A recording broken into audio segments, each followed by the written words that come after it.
Well, welcome back, everybody. Today, we got that nice little 5-0 yesterday with the Peach Garden of Teamer deck, which felt absolutely amazing. Um, I feel like Blue White Approach needs to be a little retooled, and I feel like I have to put a little bit more thought into it first. So, we're going to play a fun deck today. I noticed yesterday's Magic Online PTQ, which I put a high stock into results. There was a ton of like these little token decks. I kind of like look at them and think that they're not great versus red and that like they potentially even lose the teamer. But I would like to get a couple reps in with it to try to find out. So this is very similar to the list we were previously playing, but it's a little more all-any, whereas the list we were previously playing had some uh, 5 drops on Regal Cats and stuff, and you could like win games without your enchantments. But this seems to be what's typically doing better, and Vraska's a very powerful card. Fumigate's absolutely insane in this meta. Essence Scatters all over this meta, so like, I wanted to play a little more of a controlling build with a little bit different sideboard package and see how that went. So this is what we're going to try today. I've played 0 games of this build, so it's going to be an experiment in progress, especially when it comes to sideboarding. It seems reasonable though. I kind of like the main deck. This appeals to me more than the Esper list. The Esper list, like they have the Champion of Wits, which Eternalize plus Anointed Processions, pretty sick. But I just don't think that's worth their mana. It might be, like that might be what we try next. So what do we got here? We have several lands. We have no combo pieces. This is going to have to probably get even a black mana, but like, I actually still think this is a keep. Believe it or not, I still think this is a keep.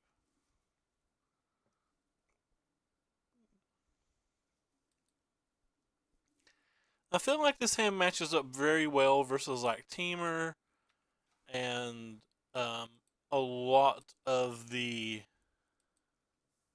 like more mid-rangey decks. Obviously, if he leads with just basic mountain, we're probably going to get trashed, and if he's like a blue-white approach deck, we're just going to get trashed anyway. So, like, I don't think we can mulligan into really better draws versus those particular decks. So, I don't really think that there's a reason to. We're going to renegade map here, looking for a land if we miss, but we're not going to do it until our draw step because we would like to just draw a land as well. So he's blue-black. He could be the blue-black control deck from Worlds. If he is, I feel like we have a super favorable match. Um, Especially post-board, but like we don't have any of the tools we need right now, so like this game looks like it's going to be incredibly hard.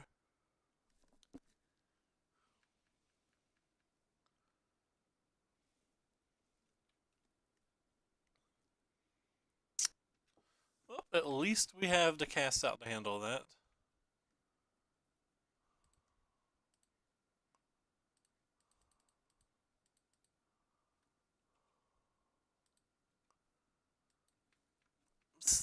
Don't think I want to draw another land. Hey, Darkblood Plunder, what are you into, man?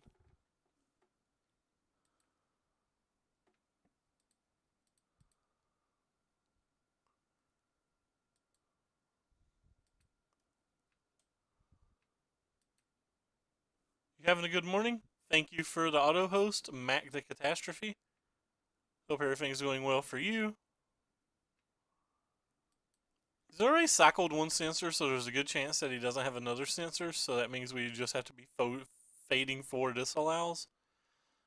We don't have the land to really play around sensor anyway, so like, there's a good chance I'm just going to cast Vraska next turn if I hit a land.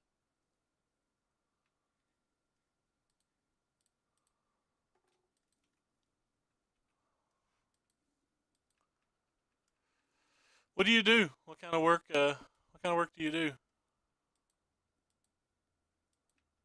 Land? Not a land. So we've drawn basically 3 deck cards in this match. Can't wait for the sideboard games, obviously.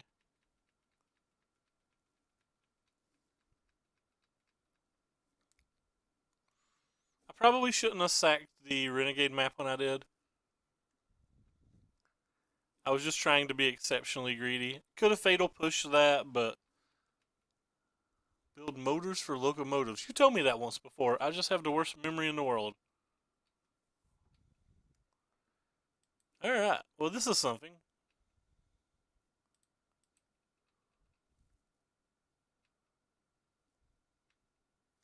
Something he'll probably have to counterspell if he has it.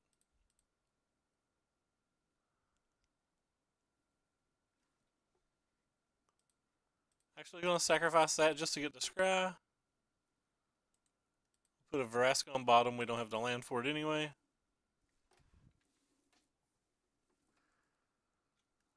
And them getting that Glimmer is not good for us. I do like the fact that Vraska has a large enough power and toughness that they can survive the first hit from a Torrential Gearhulk.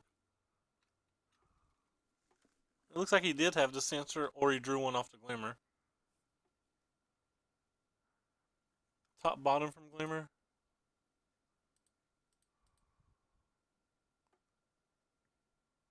Cast out. Kinda want to keep it, but we really just need to try to hit something.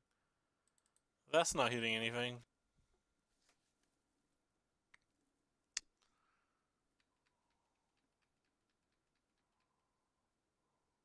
Yeah, it seems pretty good. It seems like the more controlling lists might be a little bit better in the current meta, but I'm not exactly sure. Which is why we're testing this tonight. We're trying to find out. Guess he's just going to Gearhulk and Sensor, and that's very bad for us.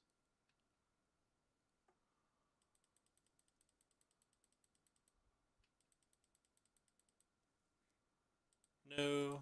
Play the land. F6. Hopefully we'll be able to resolve a Fumigate next turn. We're not going to bother to get the token this turn because we're just going to Fumigate next turn anyway.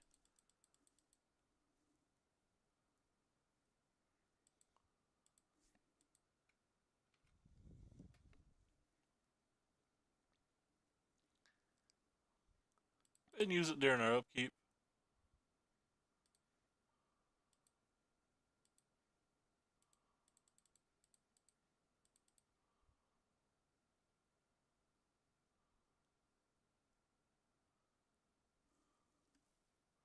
Take care, man. Have a good day at work.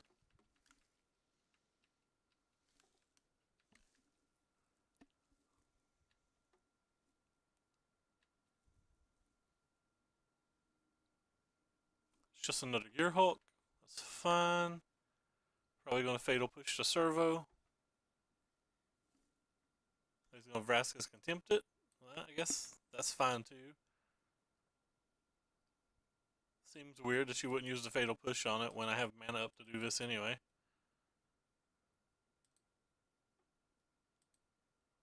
How many times do I have to click it? Do I want that Fatal Push? Nope.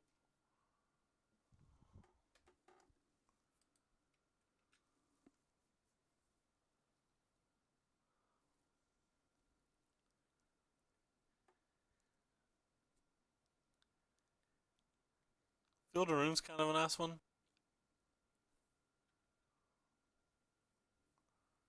We get a land either way, so there's no reason for us to sack, I don't think. Actually, I guess he would just be out of land if I hadn't sacked. So that was a play mistake by me. I should have definitely sacked. I'd had F6 pressed though, so kind of couldn't sack with F6 pressed.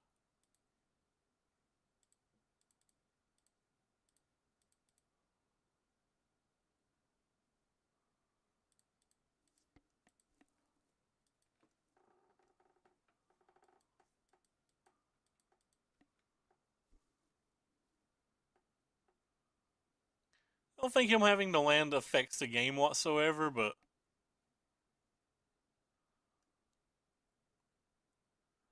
Ascanthus pretty strong for him.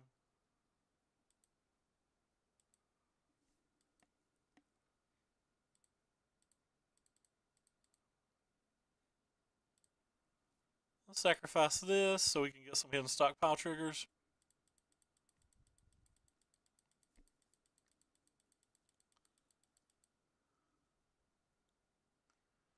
Let's go ahead and F6 of these so we don't have to put up with them.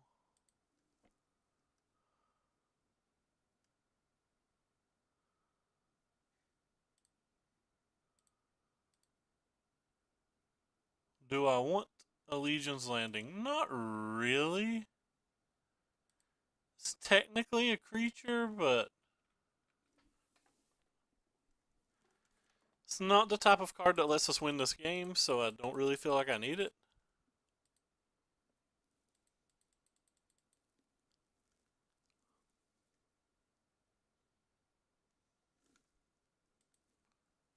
Sure. So it's a fatal push.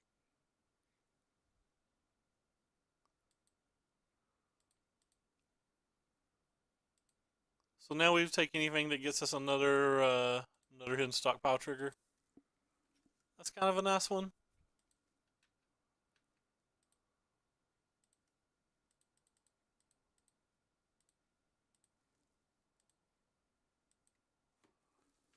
So like even if he disallows that, we get the triggers out of our way.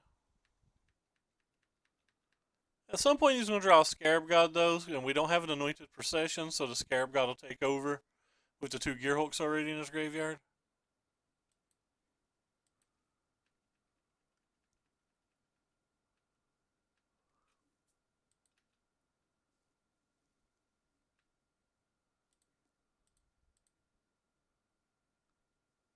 Yeah, well, we'll put that on top and hope it resolves. It's kind of the key to us winning the game. Pretty much can't lose if it resolves. I mean, we can lose, but like we're in such great shape if it resolves. Opponent's going through like just a bundle of cards and not hit a Scarab God or a Disallow, which has been absolutely great for us. Looks like he finally hit a Scarab God. Maybe too little too late. I'm not entirely sure yet.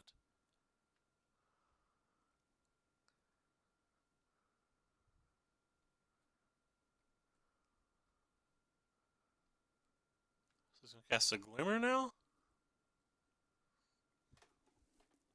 Makes this attack kind of poor.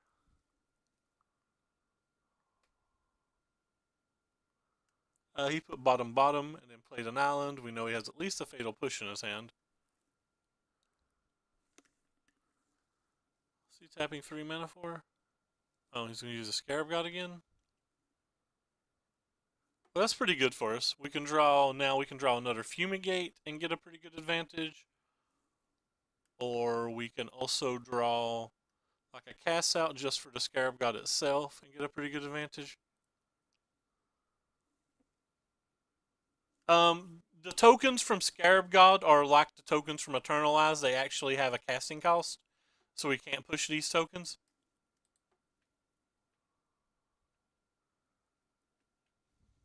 So here's a question.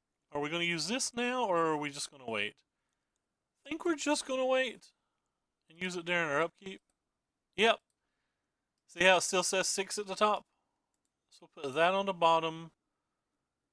I want 6 mana just in case we draw Vraska, so I don't think I'll use another one. Well, that was not good for us. Alright. Can't press F6 because we know he has a fatal push and we'll like sacrifice a servo in response to a push or whatever. Yeah, but it's kind of weird because like they're the only tokens like that really, or at least the only commonly played tokens like that. So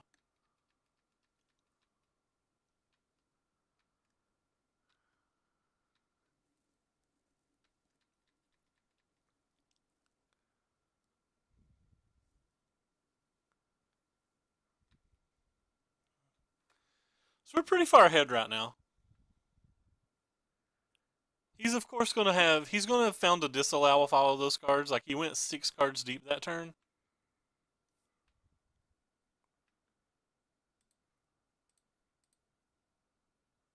But we're still gonna go look for a reasonable card.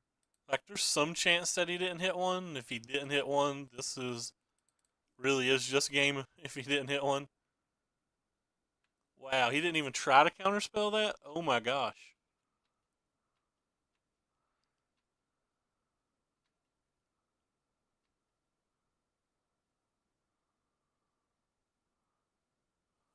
So which one's he targeting? He's targeting that one. So we will sacrifice that one. Why, yes, we'll put that on top. And next turn, we're just going to attack. We're going to attack for like a million. Well, he did put on top this time. So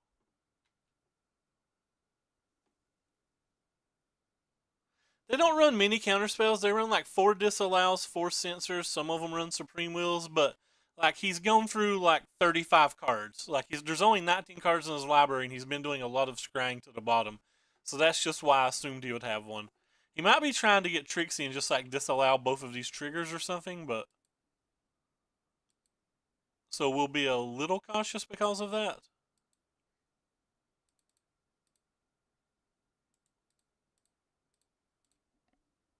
Let's see what happens with this. I guess we'll just attack with like 9 seems good. He takes 6. Attack with 10.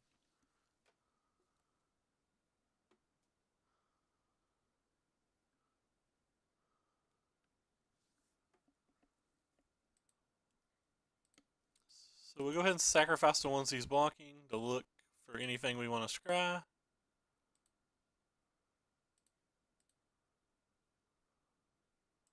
That's a keeper.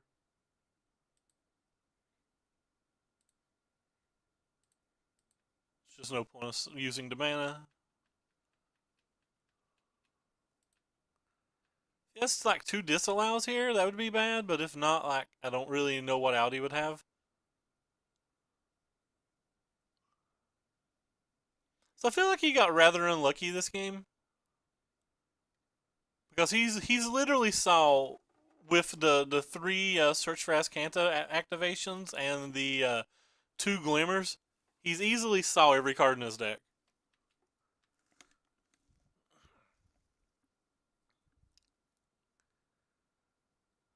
Alright, so he's drawing 2 cards there.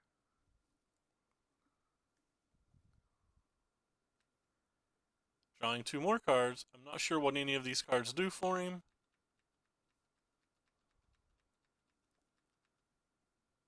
I'm pretty sure he's just dead to us attacking with about 1,000 tokens. But we're going to find out.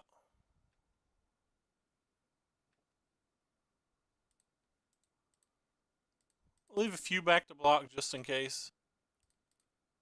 Just in case things go entirely wrong. Like, we're still attacking with 24 tokens.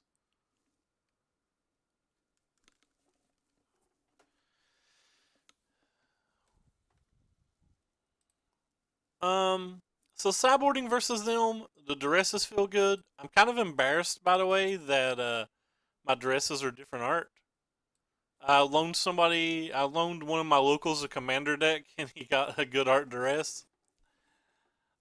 This feels like it's probably good here.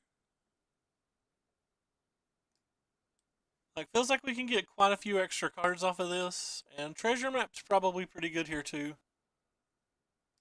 It's just all of these like little grindy cards seem pretty good here.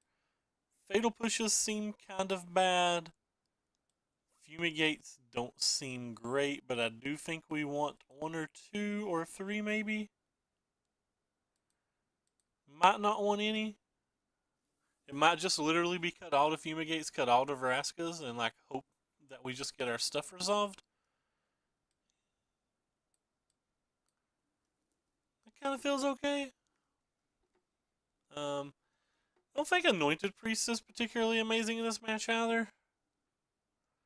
Don't think the Sacred Cats are particularly amazing in this match. But we don't really have anything else to bring in. Feel like they have too many removal spells for Angels of Sanctum. But maybe they don't. I don't know. We're just gonna try this, and then maybe we'll sideboard something differently for game 3. We don't know particularly what build they are yet, and there could be just a variety of different things that we have to deal with. Well, this is a pretty good hand. We have a duress. We have all of our colors of mana. We have a stockpile that may just resolve if he doesn't have a duress and or a sensor. Alright, well, if he has a duress, we still get a stockpile to resolve now, which is pretty nice. It's exceptionally nice because the Renegade map itself gives us a trigger. That's cute. I never thought about that.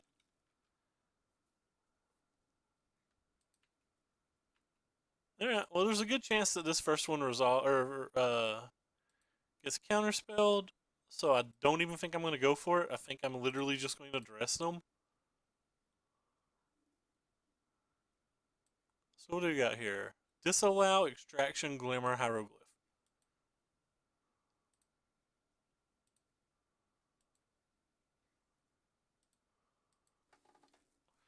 But we don't care about the extraction whatsoever, and we just want to try to resolve this dude.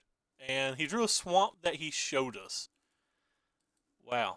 That's pretty insane that he even showed us that. I think we're going to draw one card. Get some information. Go ahead and get the forest, I think. We know this won't be counterspelled, so. And then we're going to play this. So that was a pretty good turn. Gonna extract one of our dudes.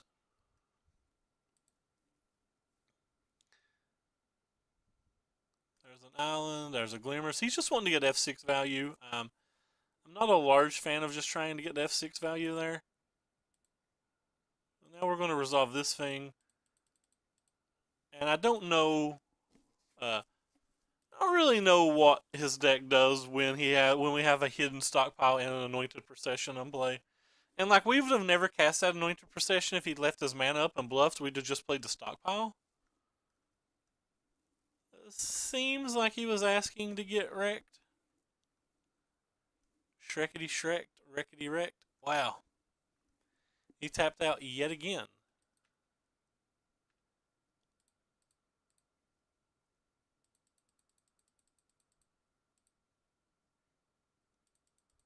Alright, so he's done. So yeah, this match, 1-0 blue-black control. We played the blue-black deck on, I think it was 2 nights ago, when day 1 of Worlds, I guess. At the end of day 1 of Worlds, we tried the blue-black deck. And we got paired versus multiple token decks, and it just felt like we couldn't beat a token deck ever. I mean, sure, there's going to be some games where you draw the proper number of duresses, negates at the right time, and disallows at the right time.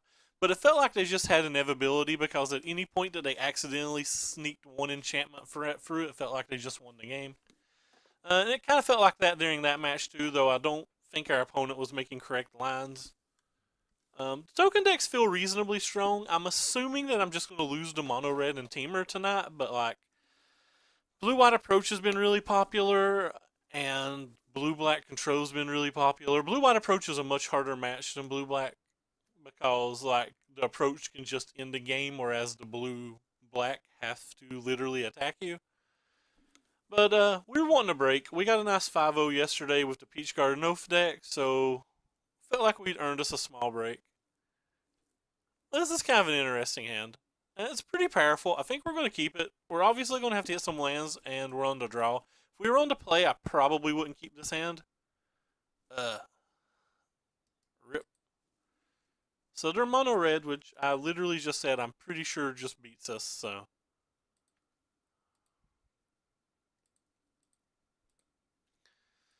There is some chance that if we like roll lands off the top of our deck, that between the Anointed Processions and the Anointed Priestess and a double Fatal Push, we can get there. But this doesn't feel like a match that we're particularly favored in.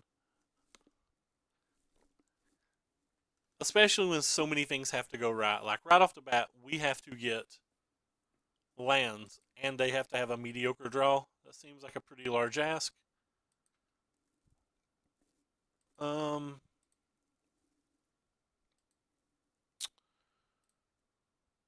I guess we'll just play the Fatal Push on this. We have a second Fatal Push that we can play on the Beaumont Courier. Yeah, we're trying Silent Trigger's second place PTQ deck right now. But if he really has just like Cropper into Hazoret, like I'm not really seeing a wonderful way out. Maybe an untapped land would be useful. That's not an untapped land, so like we can kill this? Question mark. Doesn't feel great. We can play this, and if he just kills it, we take another big pile of damage. Yeah, looks like this is where we're at.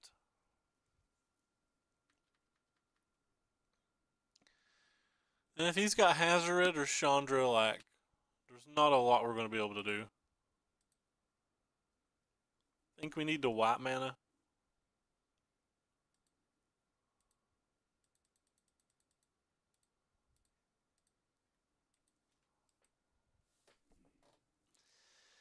If his hand's exceptionally weak, maybe there's something we can do. Maybe we can just draw like untapped land into Priest or something. But his hand would have to be fantastically bad.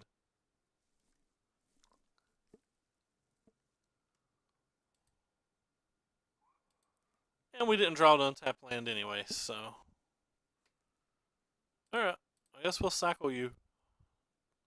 We really need lands. That's not a land. That's something that we're never going to cast and that we're probably going to be sideboarding out.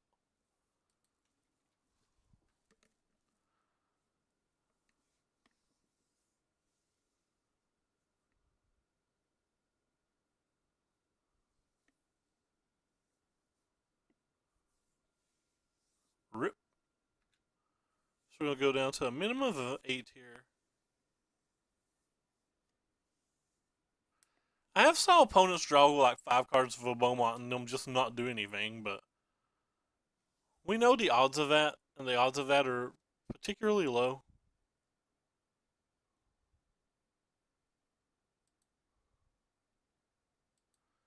And well, we missed a land again anyway, so wasn't going to win this game no matter what happened.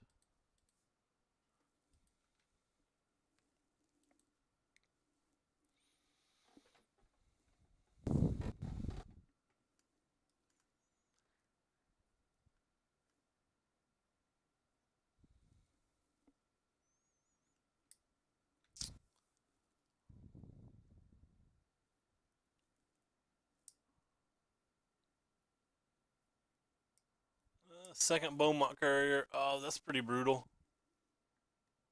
Card's very good.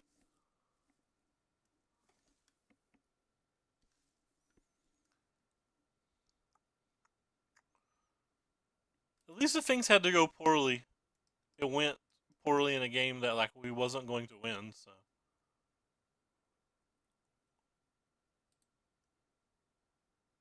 not a land again. All right, we're done.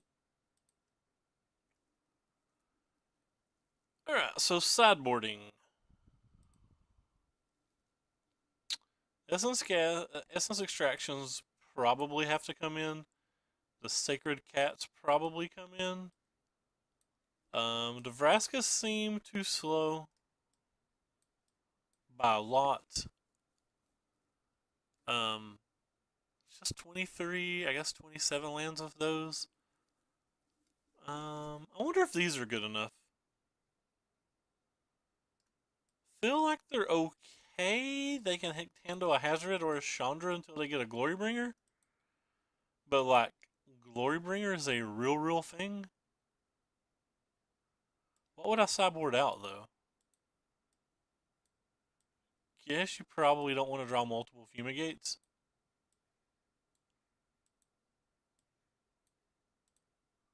I don't want to take this forest out, but our deck's very mana heavy. I don't know what you take out here.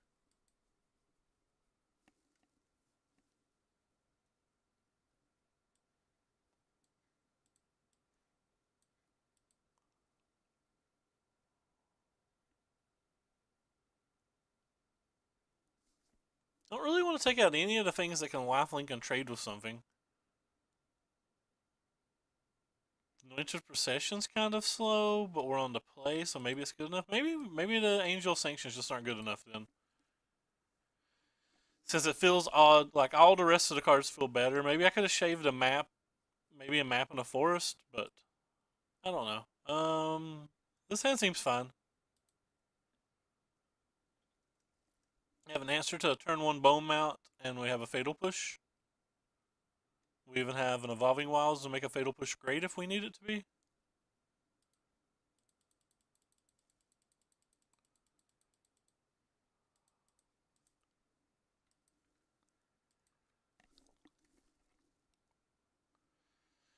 We have a Bomb Thing in this. Yeah, this hand feels reasonable.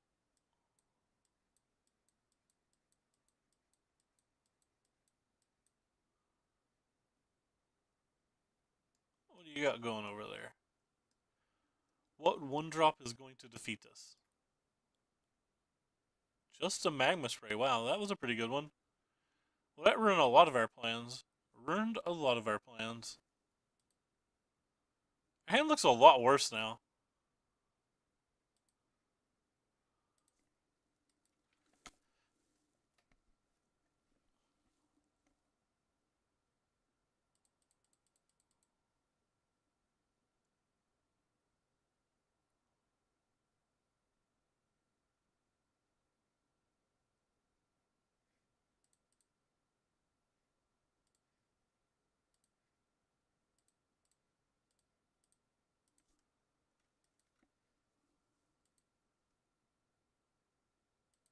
Rip.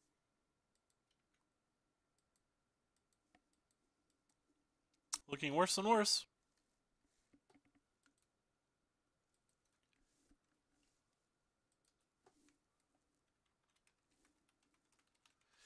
So this was one of the problems I had with our black white or our token list, and our token list was specifically designed to beat mono red, like when we still struggled beating mono red.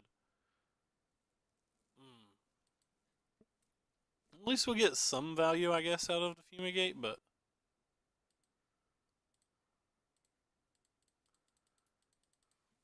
there's no reason to bluff anything. Maybe he'll play a Cropper or something. And we're still taking a bunch of damage, though. Going down to at least 13, possibly 10.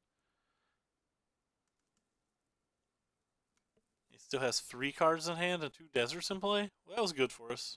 Hopefully he's got like a Karlzev or something. Not super excited to take 2 more haste, but could have been worse. Could have been a Chandra or something that we don't have an immediate answer for.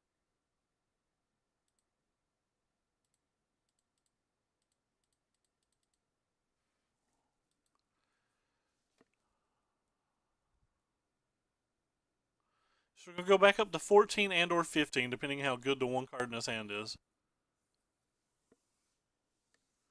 Looks like we're going back to 14. So if we draw like a hidden stockpile, we're in business. Maybe even an Anointed Procession?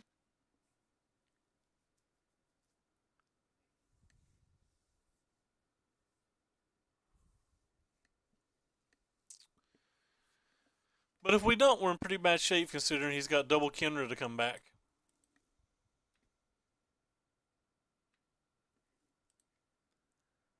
I guess I need to kill that.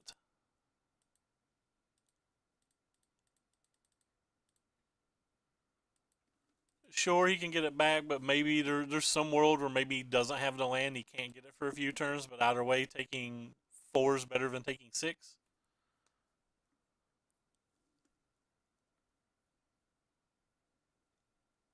So that was nice. He couldn't buy it back that particular turn.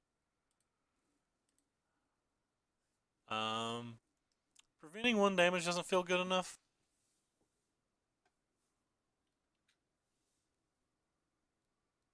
Well, he had a 6th land. So now we're going to get Kenra.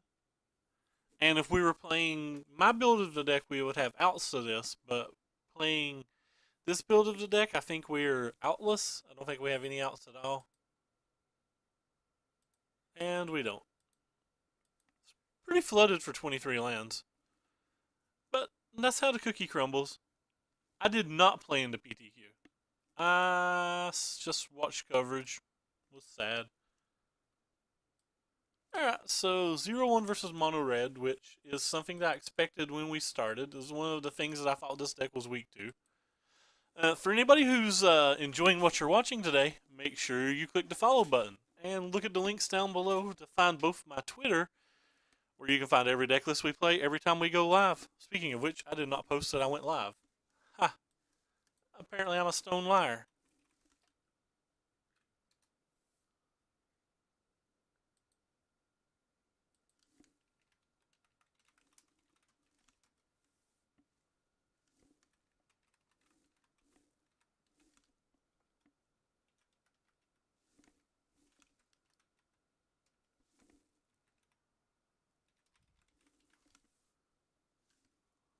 I heard Dave went X and 2 though, which is pretty nice. Dave Hype.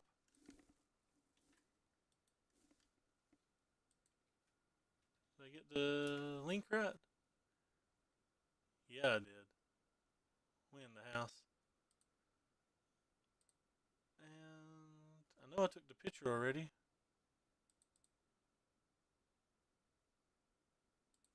Alright.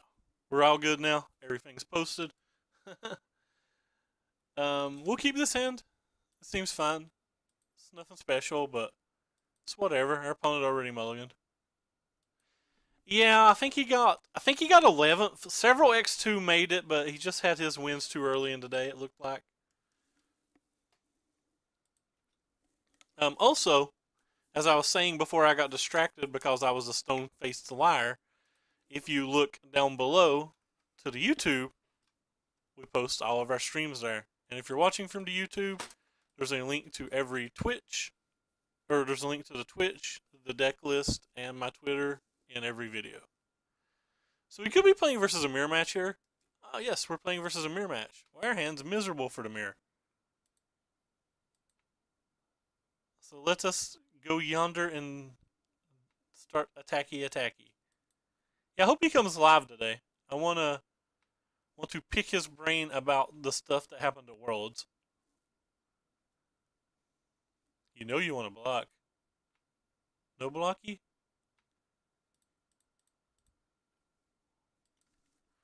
No blocky. We tried to get him to do a blocky. I like how I keep saying blocky instead of just block. Oh, that was kind of a cool card. Onward.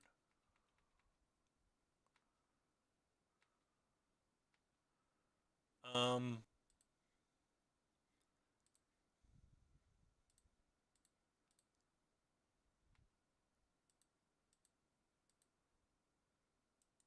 do I want that land? Probably not. Especially when we can potentially flip our Legion's landing next turn if he doesn't have a fatal push. These token decks are pretty fun to play.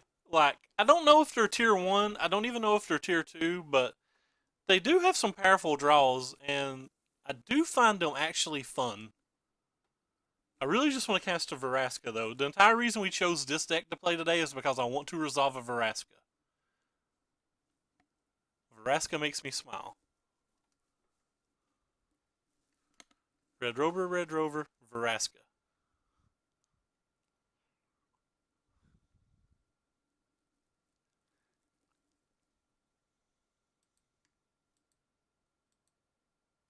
Hidden stockpile. Alright, so it looks like we're going to at least get to flip our Legion landing. He scried to top, which is pretty good. And he brought back Deuter. So let's start with a battle. Karate chop.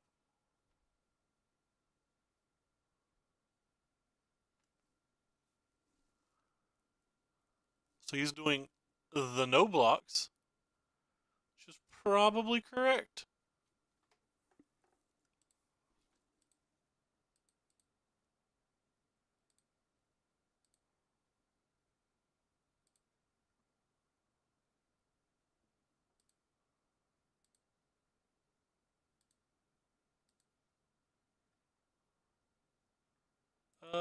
cast out for one of theirs is definitely nice.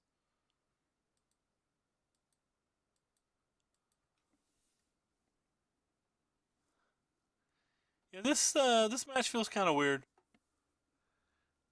Certainly not blocking here. He gets a free hidden stockpile trigger if we block. I think we just want a bunch more lands. Oh, nice. He's playing the version with red in it. The Mardu build. That's pretty solid. Um, that being said, we can kind of answer it on board.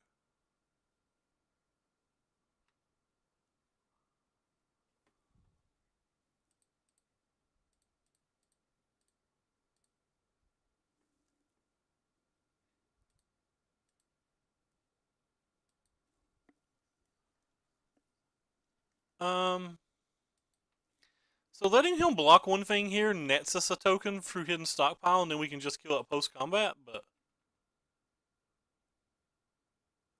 if he doesn't block anything at all, we can just fatal push that if we feel like it.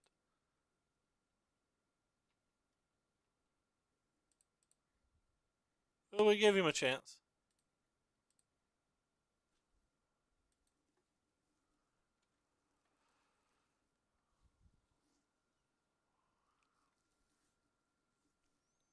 Hopefully he doesn't have another horse. Could have just have a cast out as well. Maybe I just need to leave a blocker back for a Sacred Cat. This could be a big fail by me for the fact that I'm not killing the Sacred Cat. I wasn't expecting horse.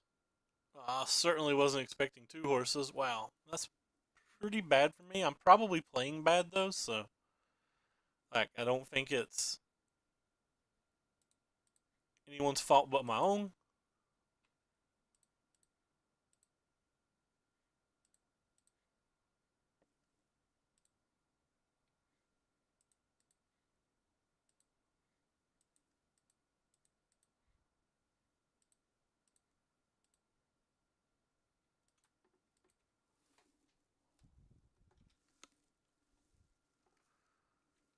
Don't think it's anybody's fault but my own.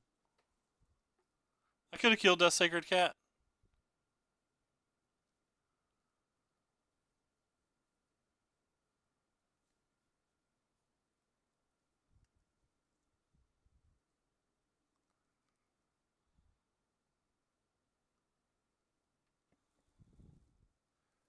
Alright, well, if that's his attacks, I guess we will just trade those off. So he's going to get another horse, and he's going to flip that, which is what he cares about.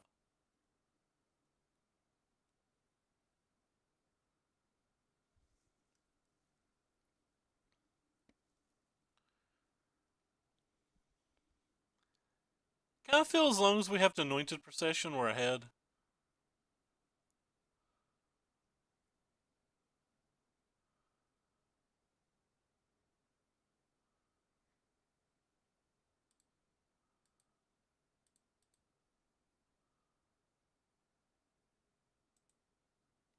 Kind of want lands, but I don't want them enough to keep.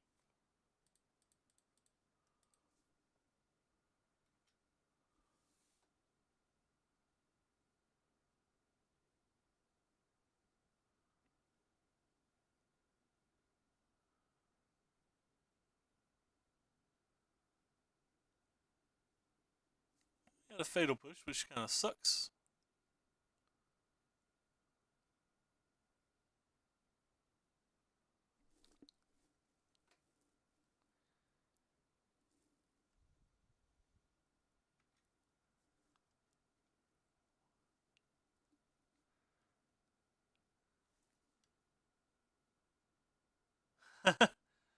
Let's hope it doesn't. Hopefully, we have 4 Fumigates and 3 more cast outs, so hopefully it doesn't.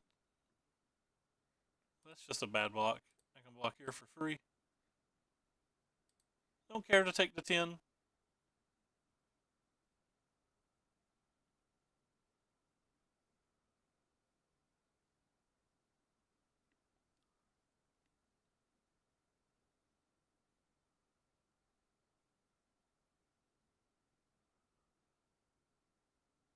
Yep.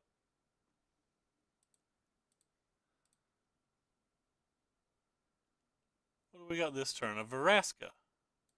1, 2, 3, 4, 5, and we do have access to a green mana, so I'm down with that.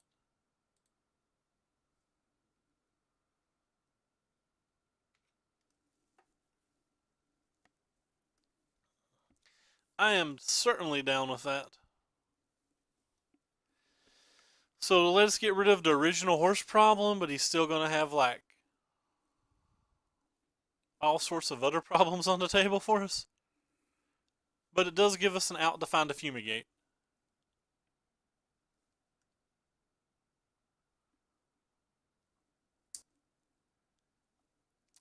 Probably just taking 15 damage this turn.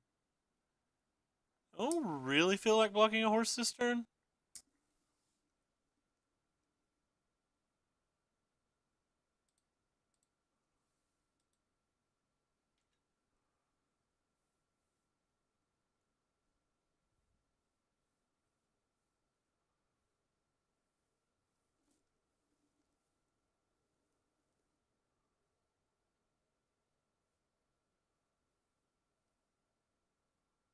Oh, that's a good one. Now he's going to get 2 more horses and be kind of far ahead. We are just 1 fumigate from being back in a good spot, though, and by good spot I mean this game being beyond ridiculous.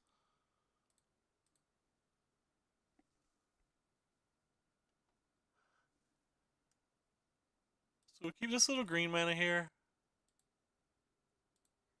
Alright, well, we have the tools we need to still be in this game.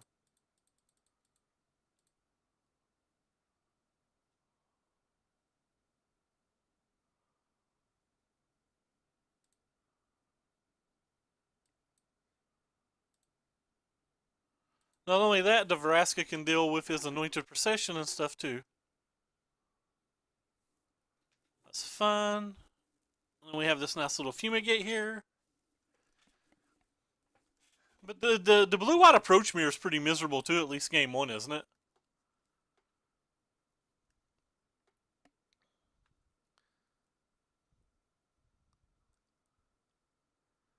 So we're back up to 5, and we gotta hope he doesn't hit a 3rd horse in his top, like, 18 cards, or how many ever he scryed. That might be only his 2nd scry. I think this is his 3rd scry, maybe?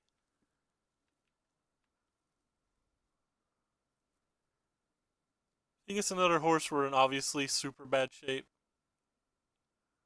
I don't think that kills us, but, like, I don't really know what it does, so. Next time we've got any ways you choose between any number of creatures and they can't block. So he can kill 3 things.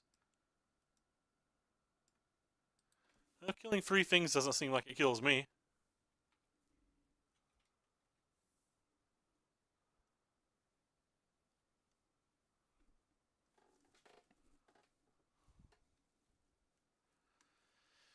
Killing 3 things doesn't seem like it kills me at all. So we can block here, here, here, and here, and here. And if we do so, he's going to have 1, 2, 3, 4, 5, potentially 6, 7 blockers, and we only have 1, 2, 3, 4, 5, 6, 7, 8, 9 attackers.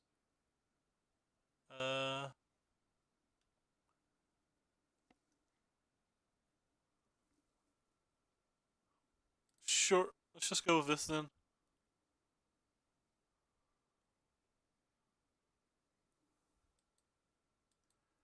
I could have took 5 damage. I probably should have took 5 damage. I'd have been able to keep this thing off the board.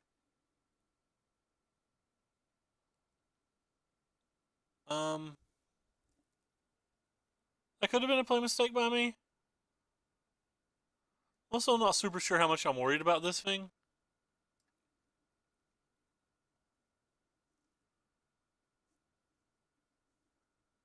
I might as well do some damage to it, right? I gain less life, but it feels like it's still fine.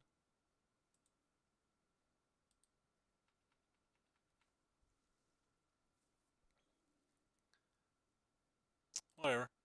I don't care which one of those I keep.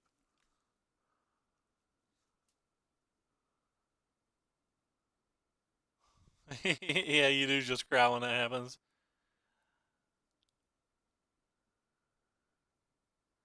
So if I played differently, I could be 5 lower life and actually killing his planeswalker. So I think I punted last turn by playing too fast and not actually thinking. That feels like it was a play error by me.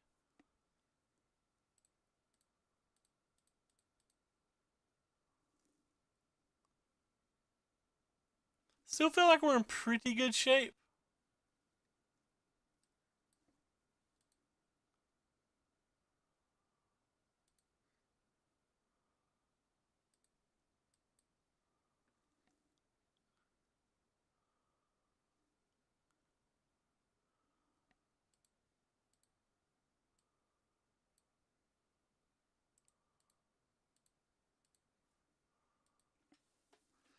Like the double menace things are going to be pretty useful next turn. It's going to depend a lot on what he draws.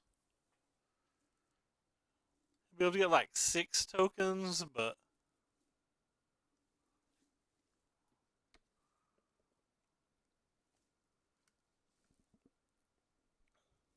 could just kill his anointed procession too.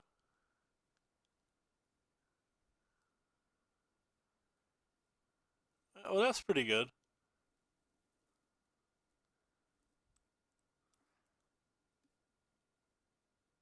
What do you want to What do you want the pouncers for? I saw it on somebody's stream last night, but I wasn't exactly sure what they were for.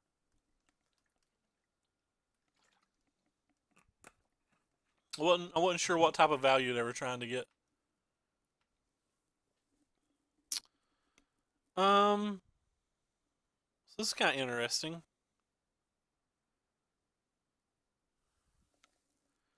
I kind of want to save my Veraska, so I think I'm just going to do this again.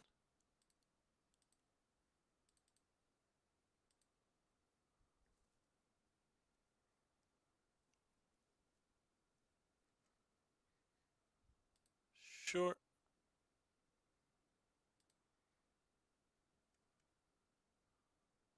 Alright, come on, opponent. Wish we could just F6 through this stuff so I could get my Veraska tokens. The opponent's not doing anything wrong. I've just...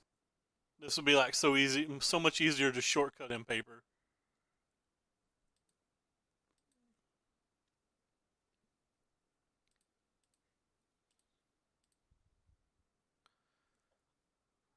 We certainly don't want that, so... It'd be much easier to have shortcutted in paper.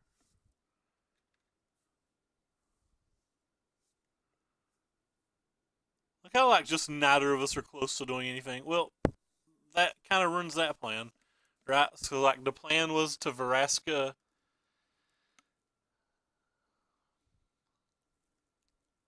and finish off the Anointed Procession, but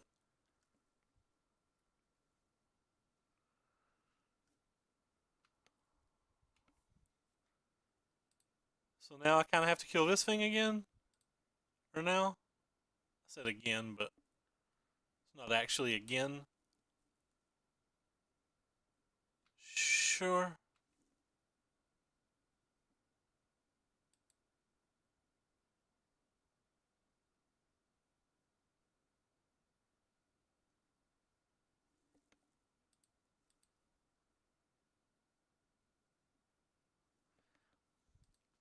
Feels like Sunscourge Champion would just be better versus feels like Sunscourge Champion would just be better versus Red Deck wins than that.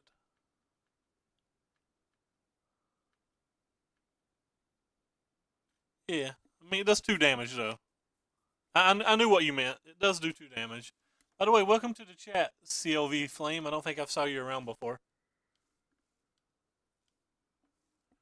I saw it. It did seem like it did a lot of work on the stream that I saw it on. I've not personally tested it. I do like saying Cat Scratch Fever a lot, though, so that's kind of cool. Cat Scratch Fever! So he's trying to kill my Veraska? This doesn't seem like it's going to work out for him.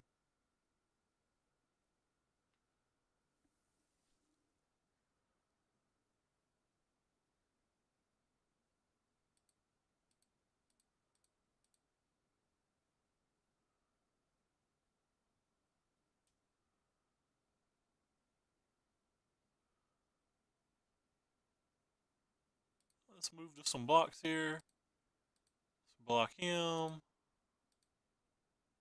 Block him. Block him. Block him. I guess I don't want to take any damage to the Vraska.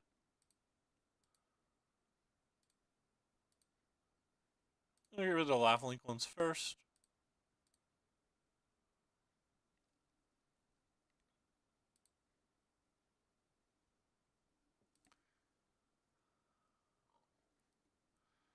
Let's start with a Scry.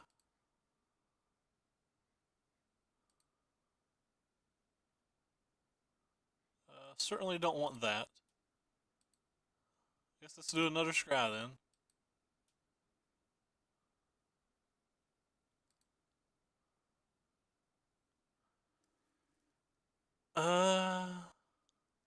This card feels like it's good enough to keep.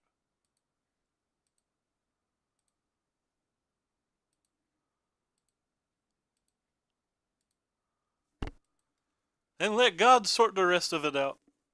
Friends and family.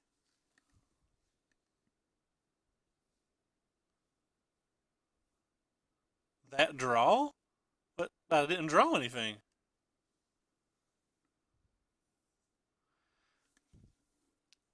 Yeah, I'm kind of interested in. Definitely keep me updated on how that goes because that's it's actually pretty hot. Can't even say anything bad about that. That just sounds like pretty sweet. So I kind of want to kill this thing.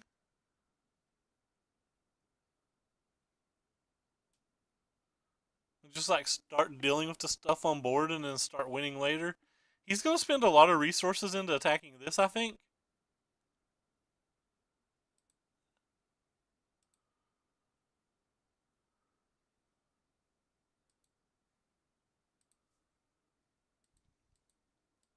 Which is fine, because then we'll just play the other Vraska and like either A, tick up and get a bunch of things, or kill another hidden stockpile, depending on what's in his hand.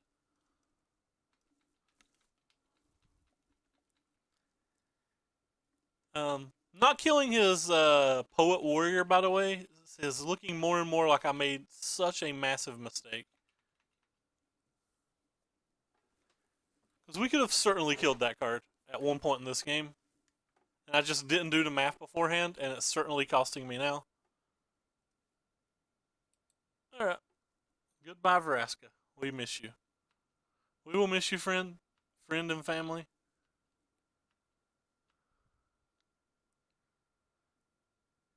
Oh, wow.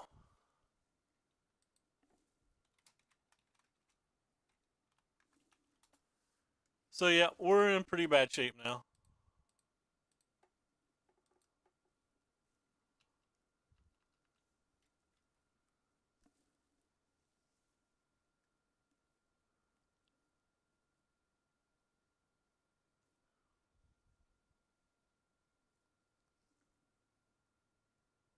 So yeah, really bad shape.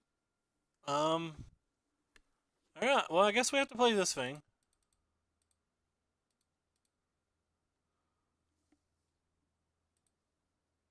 And we'll go ahead and kill this thing. One problem at a time.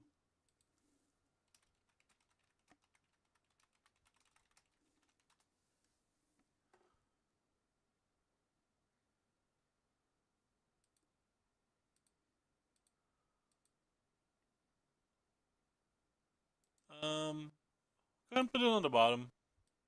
We're not going to be able to protect this thing. I made a play mistake this turn as well. Like, I'm playing pretty poorly right now.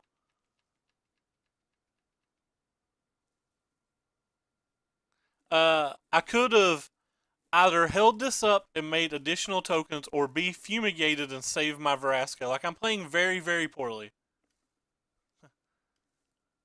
Like, I had two much better plays that turn, and I didn't pick either of them because I am an idiot.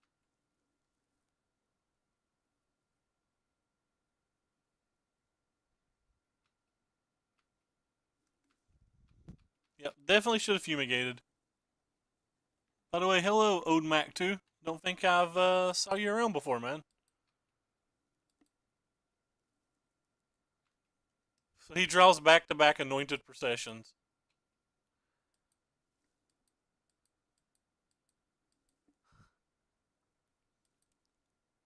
Back-to-back anointed processions. That's pretty brutal.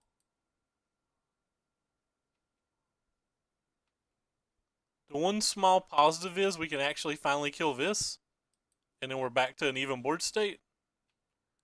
Oh, never mind. Not an even board state at all. We're way ahead.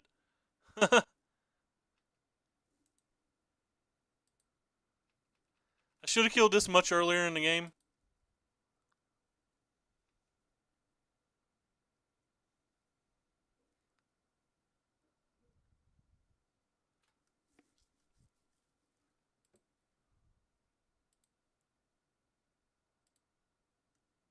I gotta play faster though. We'll go ahead and put that on the bottom. Because I do believe what Basis said about timing out being the plan. That is most likely the actual plan here. I don't think I want that either.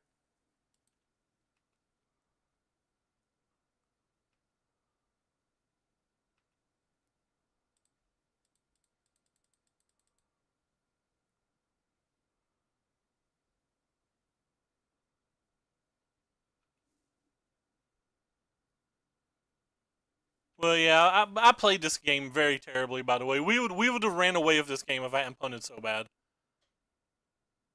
Like this game would have been super easy if I hadn't played bad.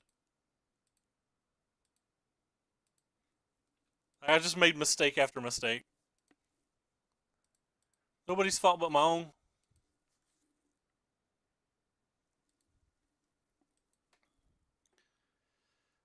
So he gets his cat back. He drew an anointed priest, which is insane. So it really is going to come to timeout. We might not even finish game one.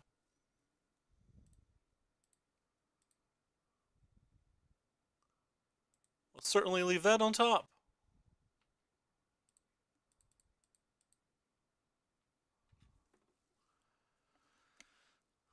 Alright, we're probably a favorite to end game one if he doesn't draw something fairly soon.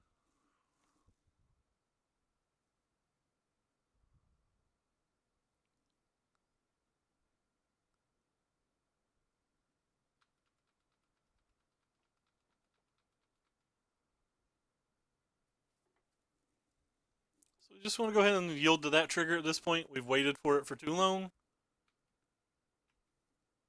So he put on top. That was pretty good for him. Man, he had anointed procession 3 out of 4 draws. That's pretty insane.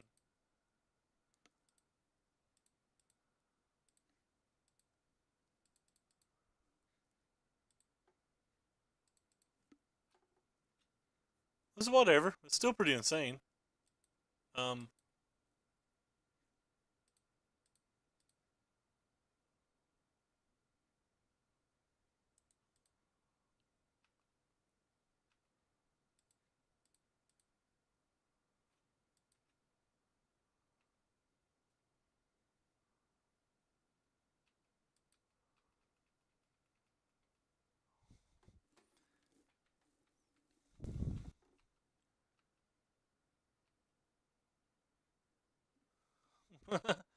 that's fair. That is a fair point.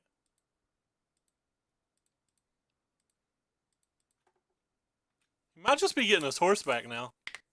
Could be getting rid of one of our processions too. Either way, it's pretty good for him.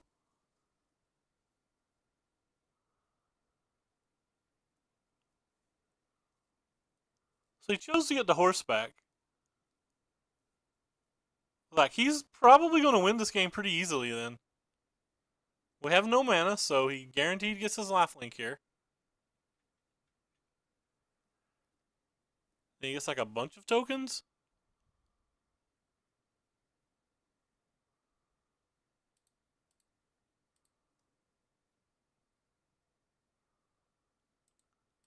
Go ahead and put that one on the bottom.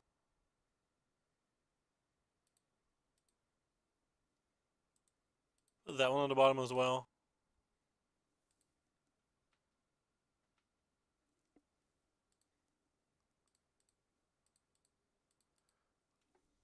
It's sad that I can't even try to play correctly right now.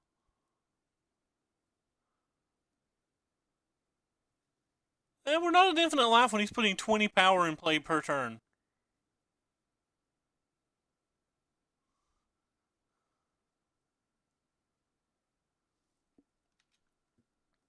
Now keep in mind, he is putting 20 power in play per turn. We do have several answers to the Horse Stone. We have one more Fumigate in our deck, so... Like, we're not just dead. It's just not great. He's attack with multiple life linkers this time. And he's got that thing too. Rip.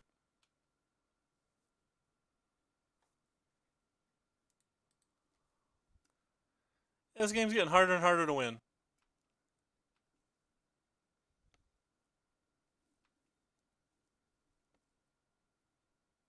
Attacked with all the horses and nothing that gives lifelink? Well, we'll just take 20 then.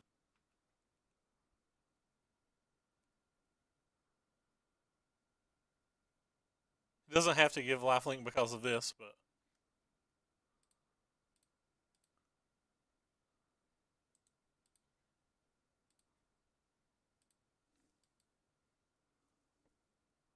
Sure, we'll take a cast out.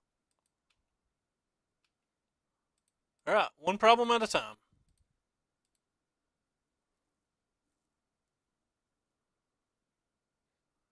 We'll go for this thing, so we can actually make profitable blocks now again.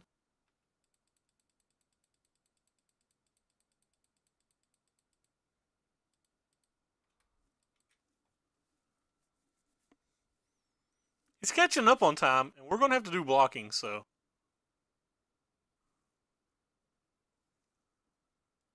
He probably won't have to do blocking, but we're definitely going to have to do blocking. Like, he's got 40 power just in the horses alone. And he top decks another horse. Look at how good his draw steps have been. This is absolutely insane.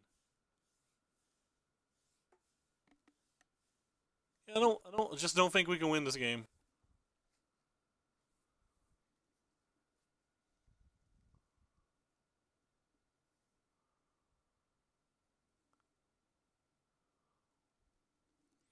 We'll take as much time off of it as we can to try to win the next games, but...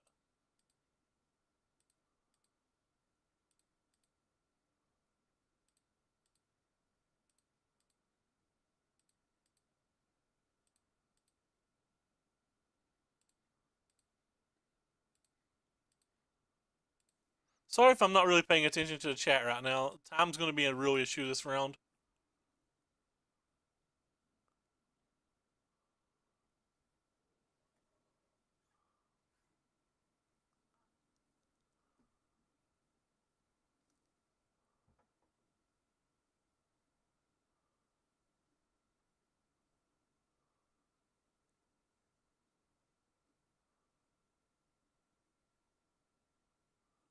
So he has to order all his blockers.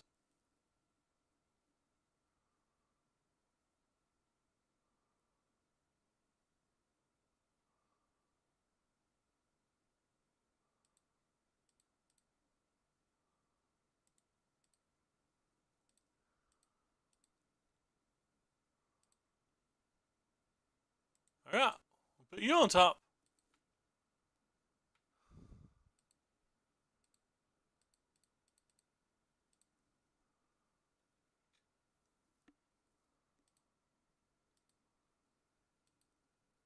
Slowly but surely trying to wade through this stuff.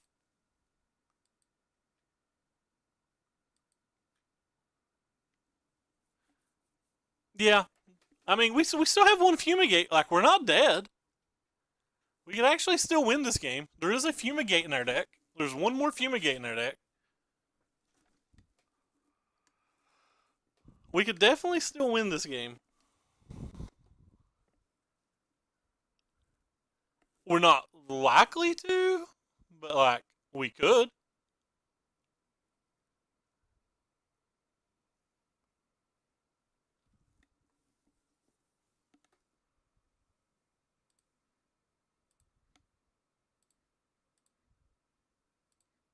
I think I'd rather kill the trample ones first, because I can just chump block the other ones later when we get down to it.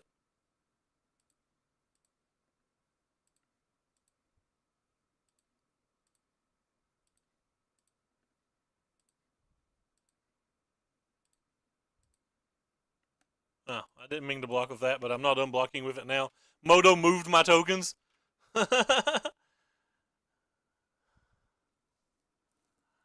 I didn't mean to block with the lifelink ones at this point, but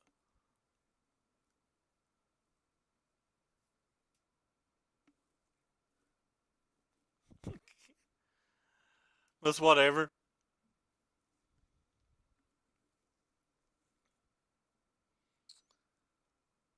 So even if we get a fumigate, we're gonna need more help.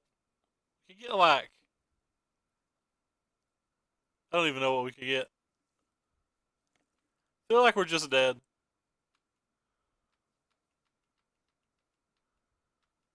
Man, him drawing Anointer on 3 out of 4 cards or whatever was insane.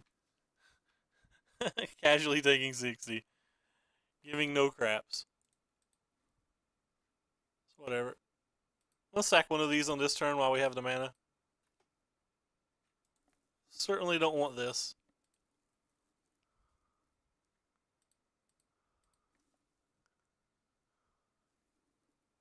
Sure, we'll take you two.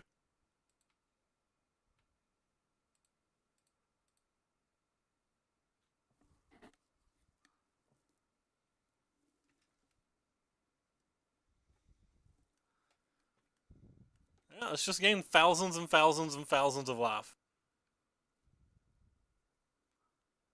It's fine.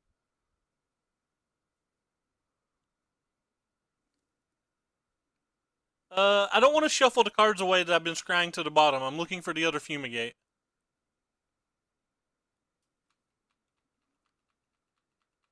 Yeah, I was thinking the shuffling was too bad. I could be wrong, but that's why I hadn't did it. Like, I want the land pretty badly, but like we've put like 6 or 7 cards on the bottom now as well, so. Alright. Just so I can hit F6.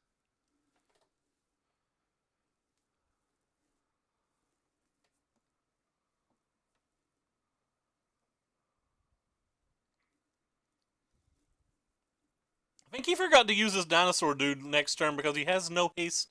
He has no haste dinos. Can I start trying to kill these? Or am I just going to ignore these forever? Oh wow, he's just attacking them all. He's had enough. It's time for me to block, he's decided.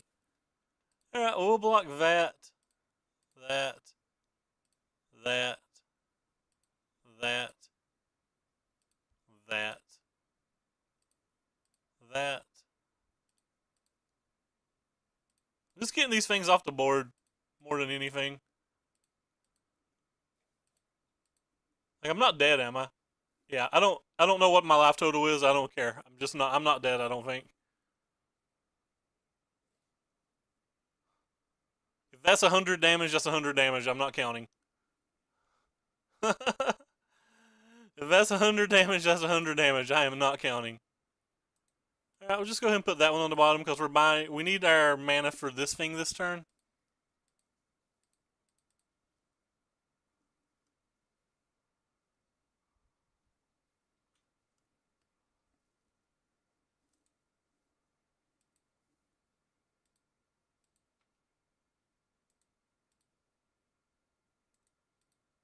Why wouldn't it always yield to these things? Thank you. How many times did I have to click auto yield? That was kind of ridiculous.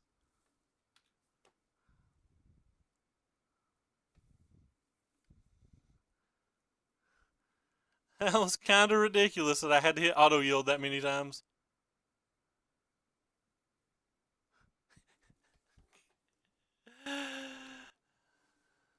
He got tired and just pressed. Eh, that's a future problem. Who cares about that? I like how I pressed F6. I just don't even care.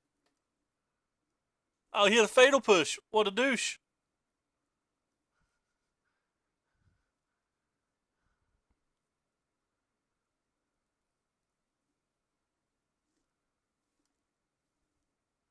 Well, he made them all big.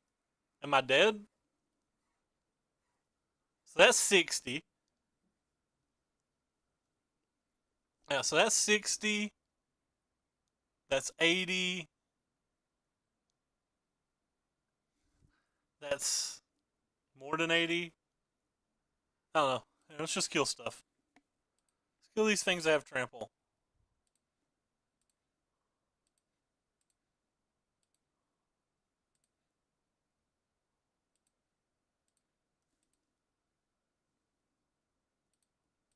Okay, fine. He's just going to keep attacking with millions of 4/4s. It won't let me unblock with that. I'm going to block.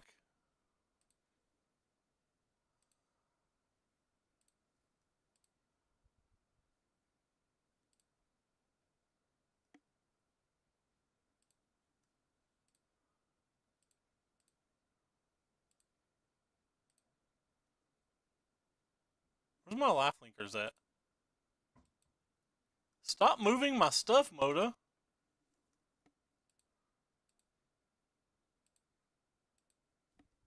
If I'm dead, I'm dead. I'm not doing the math. Yes. He has to order blockers every time that I do other things too.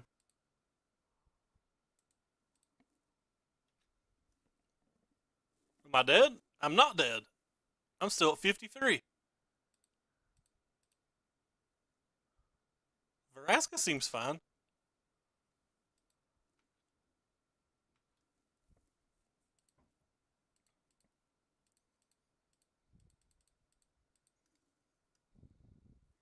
At this point, I'm just making more tutus with it. I'm not even killing an anointed procession.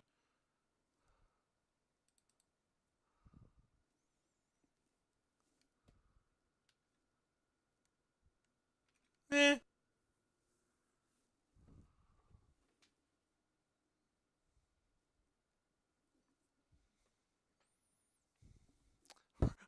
We're gonna ultimate this Veraska, man. Just get him.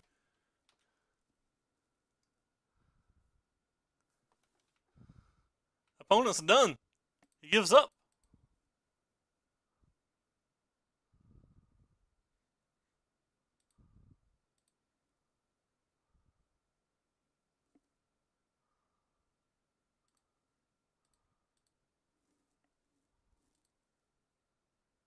Hey, it's not letting me click this. There you go.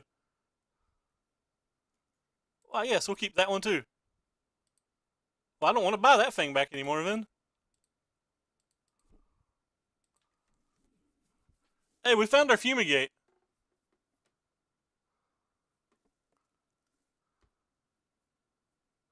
He tapped that misclick.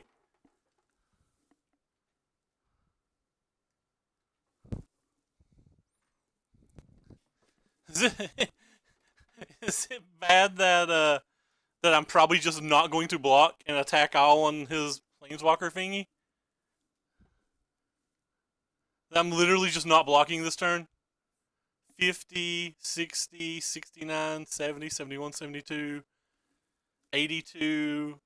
Yeah, so it's like 130 damage. Is it all at Veraska? Yeah, it's all at Veraska. We can like save Veraska, right? 1, 2, 3, 4, 5, 6.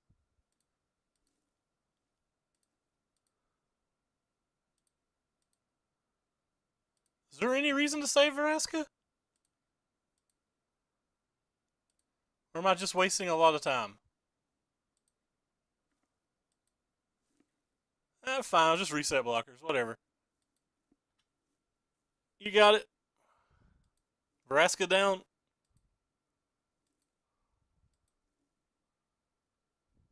Hey, opponent did what we were going to do.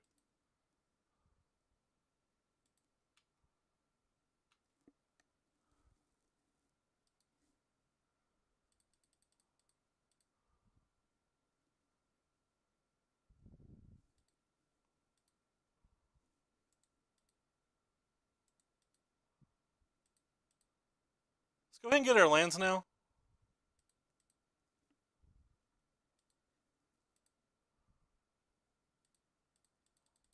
Just so I can F6 his turn too. Right, yeah, we're probably just not blocking the rest of the game now.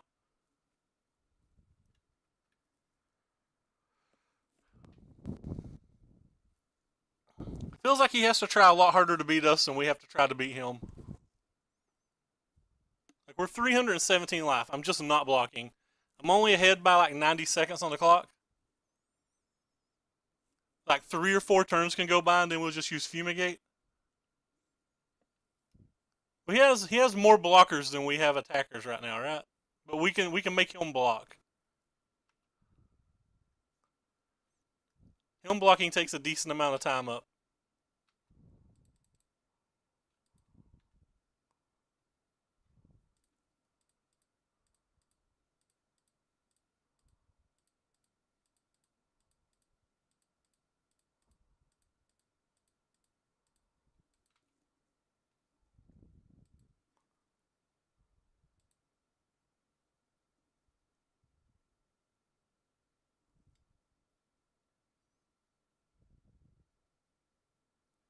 Oh well, I did not F6 my turn. Why is my turn over? I did not F6 my turn. I mean, it doesn't bother me that that the turn's over, but I certainly didn't F6 it. Oh, apparently we're just pressing F6. Both of us are just pressing F6 now. I have less cards in my library, so I guess that's fine. I'll just start making things.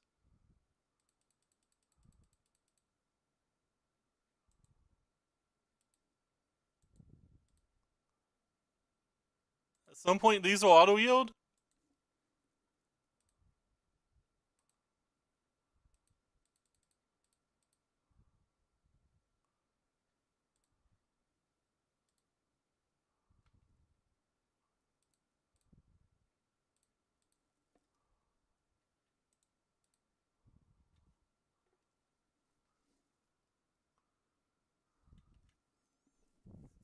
Yep, I'm going to start attacking from this turn on.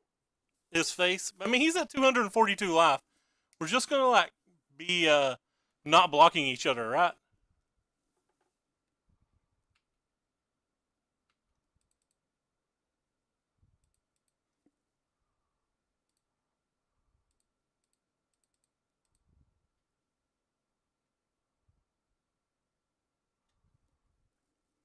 Like, he's just going to block these things. I need to click attack all.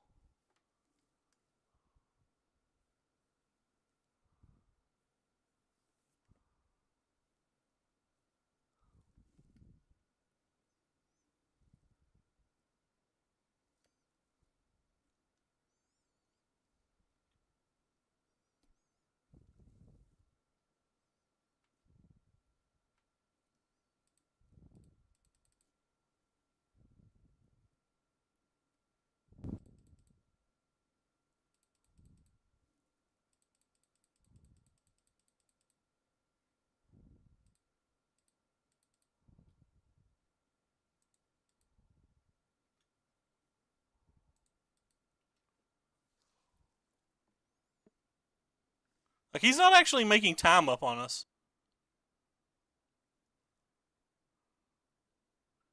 Next turn, I'm going to stack multiple Sheffield Dunes and attack. And then he's going to have to do some kind of blocking, right? Guess he could just draw another Fumigate or whatever, but...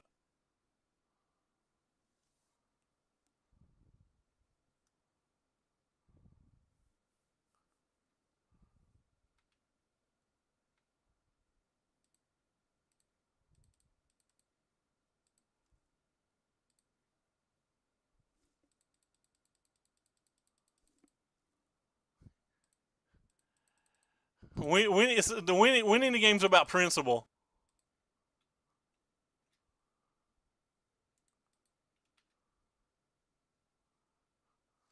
It's about principle, man.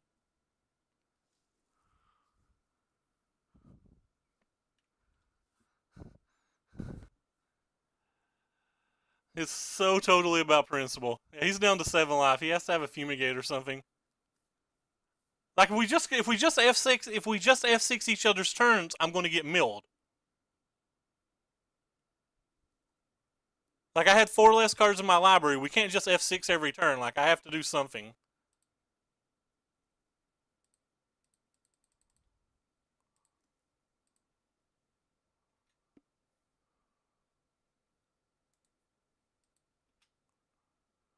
If he wants to F6 game 2, we'll just F6 game 2. Like,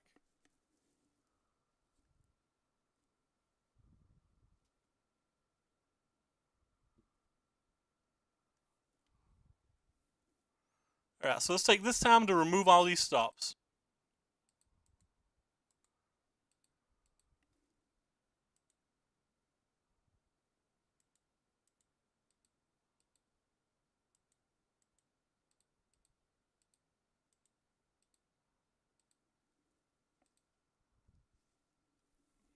Alright, so for game 2, I guess we only have like 30 seconds or whatever, so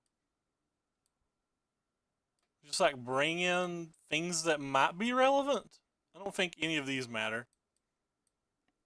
Seems like it's too slow to use any of this type of stuff in this type of game. Can bring these in, I guess. For the most part, we're just going to try to be faster than him, though, right? Like clicking for our phases. And if we're just trying to be faster than him, I don't think we're actually going to die, so.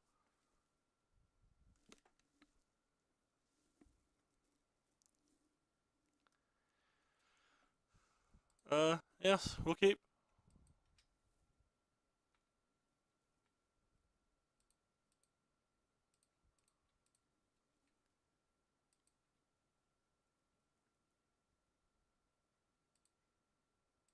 He's going to have to do something. Like, we'll be able to kill him if he doesn't.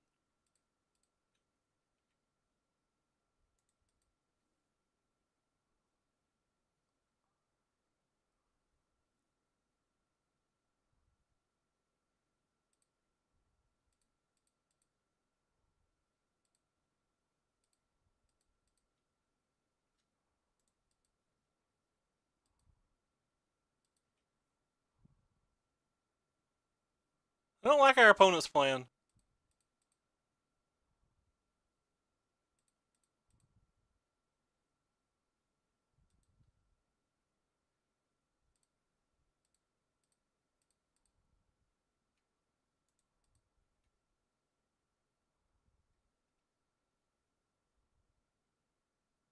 Yeah, he has to start casting stuff now. He's so far behind that he has to cast something.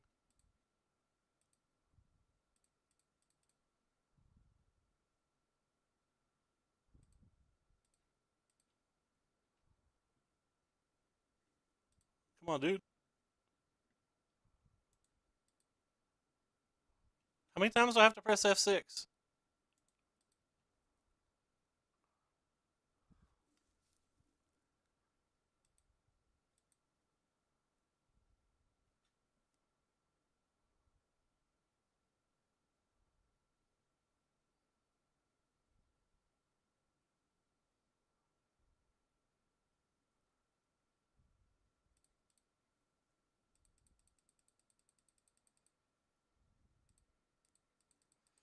It's the last thing I'm making this turn or game.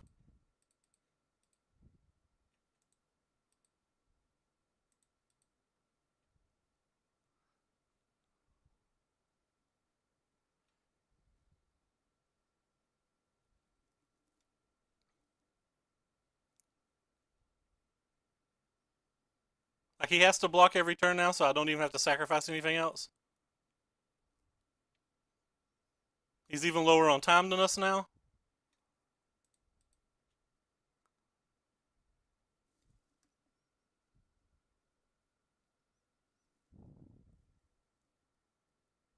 Yeah, we win.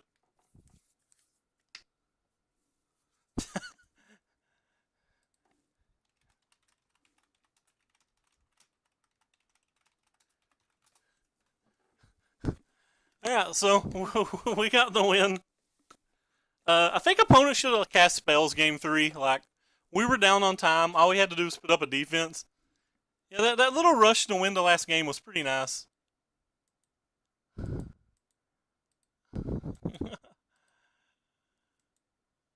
But we did it with damage. We did it with principles. For our hands up, we got there. Woo! I apologize to everybody who had to sit here and witness through that. Like, I may never stream a tokens deck again. 2-1-0 Mardu tokens.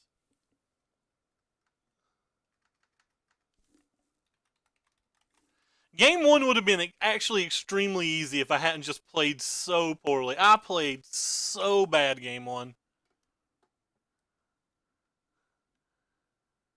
I mean, we won it fair and square, and I can't say anything insulting their opponent because you saw how poorly I played. Like I made at least 6 pretty savage mistakes. I made 6 pretty savage mistakes. But anyway, if you guys love what you just saw, make sure you click the follow button and look down below to links to both my Twitter and my YouTube. On the Twitter, you'll see every time we go live, every deck list we play, and on the YouTube, you'll find all of our past streams. And if you're watching from the YouTube, in the description below every video, there's a link to both my Twitch, my Twitter, and my deck list. I think I got it all out without stumbling that time. Advertisement, yeah. I found this match extremely unwinnable if he's actually playing blue-white approach, which he doesn't have to be just because he shows us that land, but like I always assume worst-case scenario. We do have a really good hand, though, if they don't have counter spells. So, that's something. Hurrah!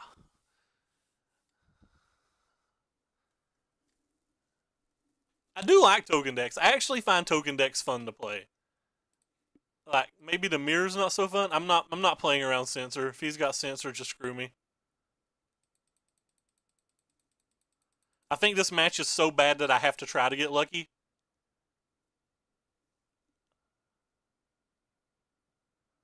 Game 2 and 3 doesn't feel very winnable either, but like you can always get lucky, right? Like I've played games where like all 4 of my approaches were on like my bottom like 14 cards or whatever, but like I do not expect to win this game. I think this game's pretty poor. Oh well, it may not be that deck too.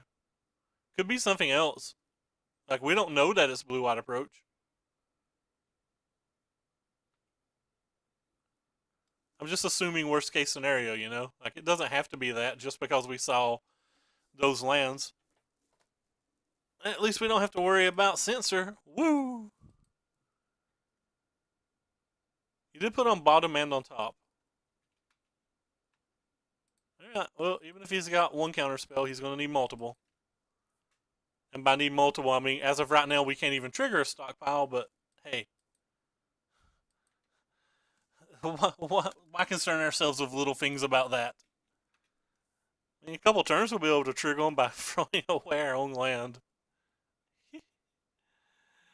I just want to cut myself. Ooh.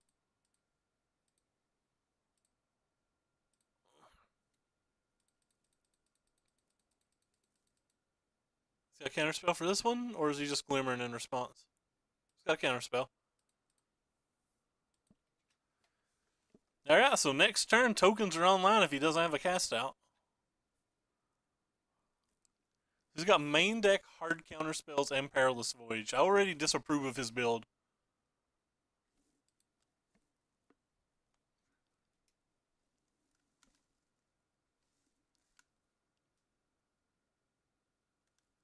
Apparently my buddy Al sent me 8 bits and I didn't even notice yesterday sometime.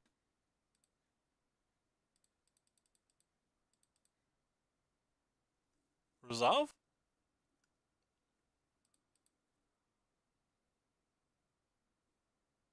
More resolve? Fast and loose. That's how we like to play, fan friends. Big time, no cast out Arini? Alright. No cast out Arini. So now we're cooking with gasoline, folks. I just want to cut myself.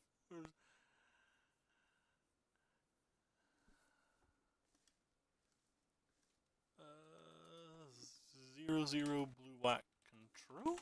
Yeah. I'll change the control to approach when he shows us one.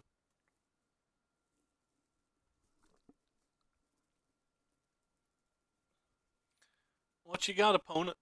Field a rune? I need to work Field of Runes into my blue-white approach list. It's the one card I feel like I'm missing, but like the mana's kind of wonky already, and I don't know how to fit two. But with blue-black now running 4 Azcantas post board, like it feels like it's pretty needed for us. I have a play this turn, so I don't think I'm going to do any sacking in my upkeep or anything like that. Just going to untap and attack for 2.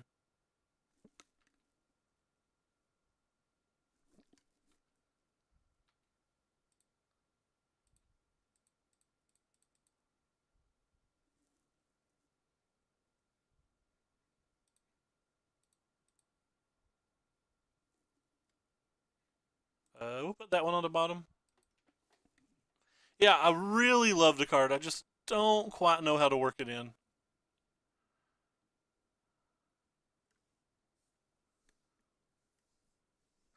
So if opponent just has approach, we don't even have an out in our deck.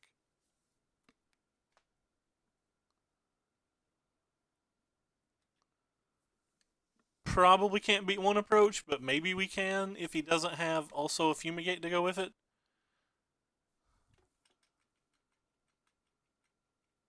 So he's using an approach now. That's a little unfortunate.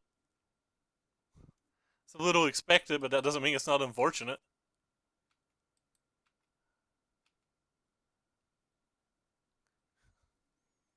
Hey, yeah. If he doesn't have a Fumigate, Settle, or Approach, we have a massive attack for the next turn.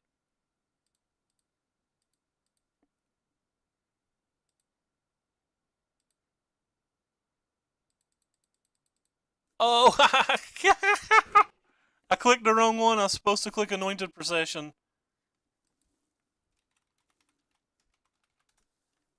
Well, now I kind of hope he just has the approach so I don't have to feel bad.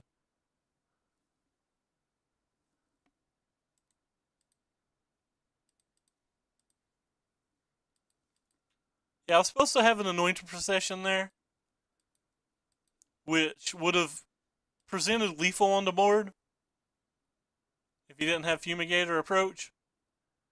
Technically presents lethal anyway, but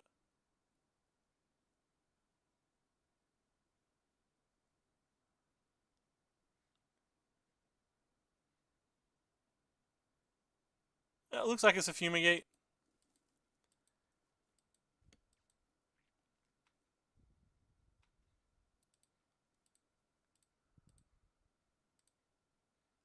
I guess it's more important to resolve this, so I'll play this one to play around a Supreme Will.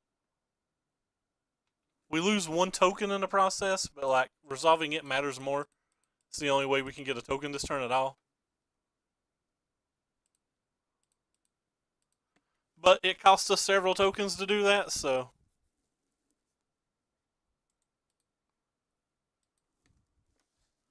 So if I hadn't made that misplay last turn, maybe things would have actually mattered.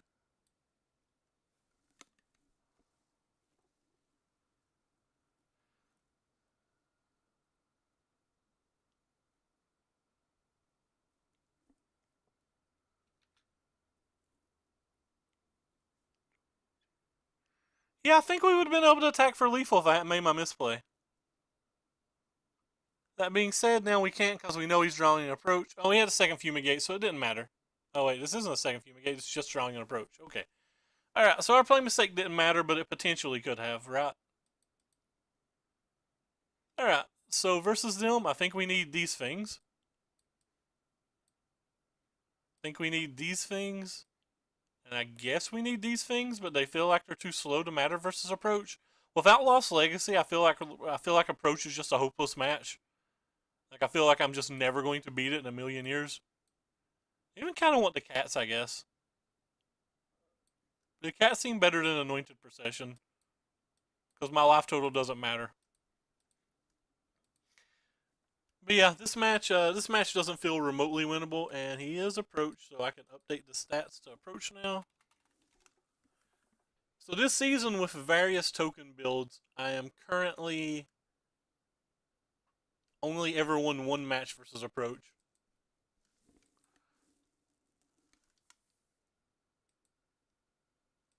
clock's not fast enough, and they have inevitability.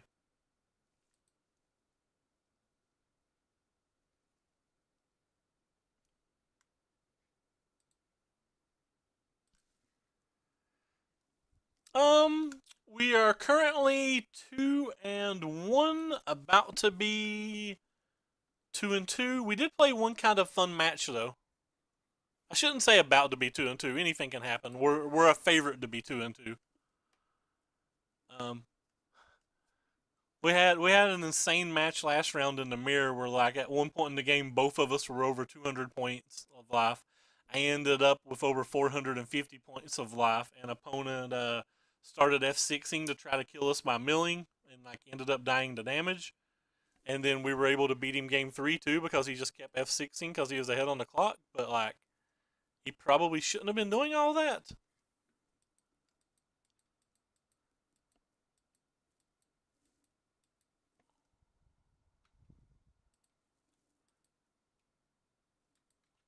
I think I'm going to save the Duresses for a little later in the game.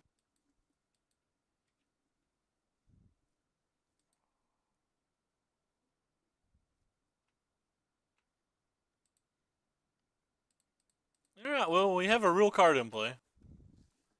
Go us. Oh, never mind. We do not have a real card in play. He had Spell Pierce, so maybe we should have Duressed on turn 1. Maybe that was a punt, but like, I wasn't expecting Spell Pierce because Spell Pierce is horrible in Blue-White Approach.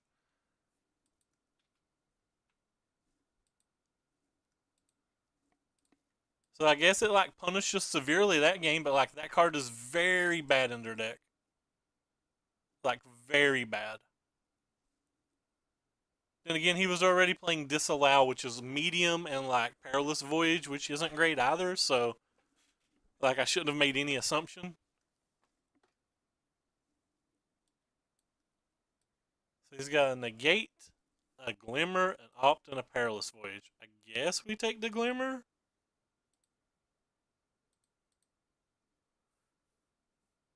Actually, just gonna go ahead and go get a green mana of this deck because I don't care.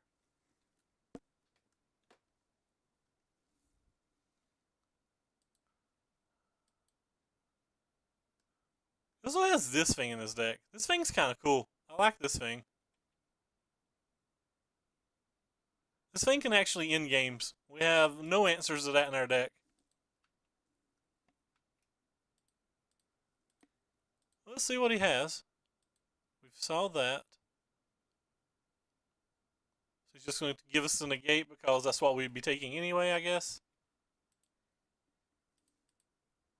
I don't mind the Glyph Keeper. Like, we don't really have an answer to it.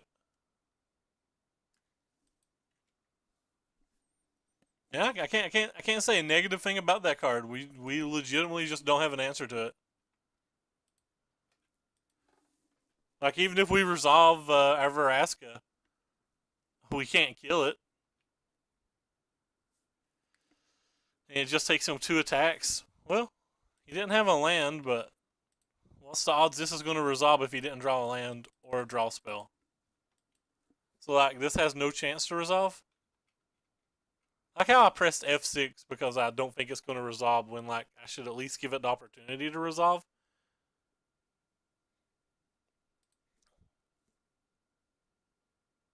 Oh wow, it resolved. Okay. So you're saying we have a chance, and then we get to sideboard very differently for the next game.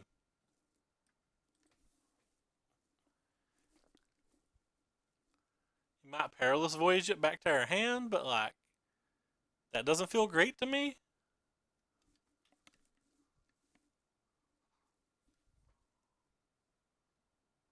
He did hit a land finally. He can slam this if he wants now. Takes 2 attacks to kill this. We do have cast outs, so like maybe we could play this, then draw a cast out, then use this ability and a cast out or something ridiculous, but like, yeah. Like, we can't really beat this card.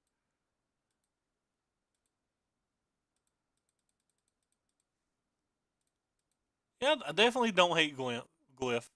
I hated a lot of the other cards in this deck, but Glyph makes some sense.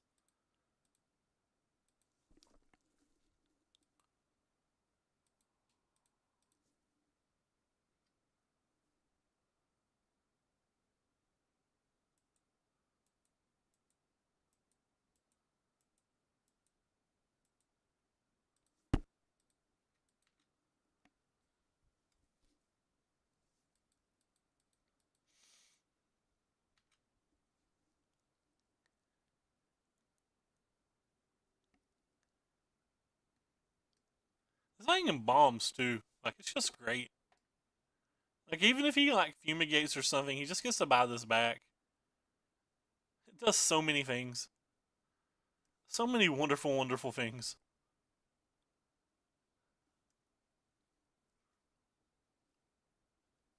Like we could actually win right now if he doesn't have a fumigate or an approach. I don't think it's better than Gear Hulk either, but maybe it is. Like it's probably better than Blue Black than Gear Hulk versus Blue Black than Gear Hulk, but like they just buy it back. I don't know.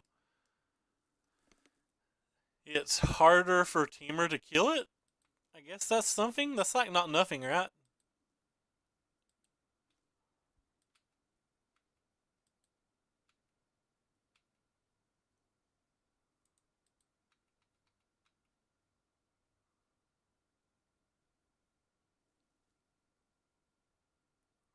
So what's he got for 5 mana? Settle the wreckage?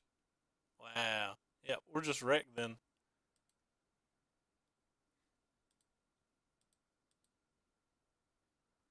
Alright, well, we're not going to win any races anymore.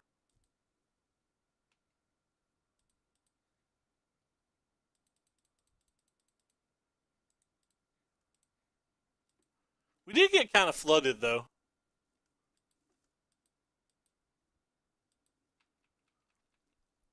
Maybe we could win if we could resolve like an Anointer procession or something.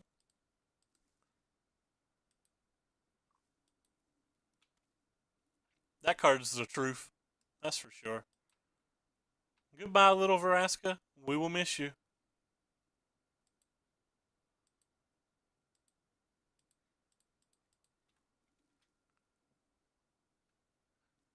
You are our everything. We will miss you. We will miss you. Oh, whoa.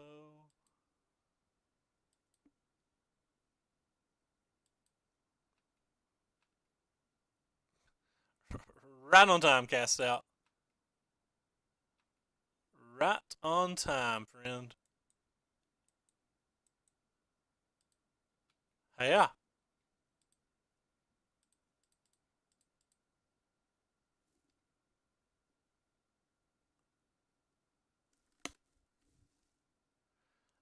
Currently have two, but I've not updated it recently, and I want to work a third in. Potentially a fourth in the sideboard. I'm thinking about removing the authorities from the sideboard and just being fine with mono red killing me. It's like something that I've been like weighing back and forth in my mind. Goodbye, Ascanta. We will miss you.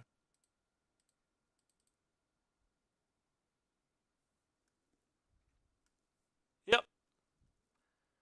I just wanted to make sure that I had enough mana to try to get that thing to resolve.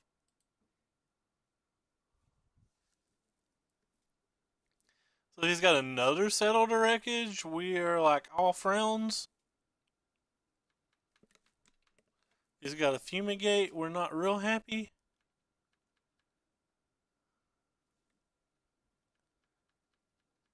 We got rid of the Search for Ascanta though. Like that's a big thing to get rid of. And unless he has something to like contribute to the board, like he's not close to winning any type of race here. All right. Well, he's pretty. He's way ahead in a race now, but he wasn't previous to the Wrath of God. That card was about the best card we could draw there.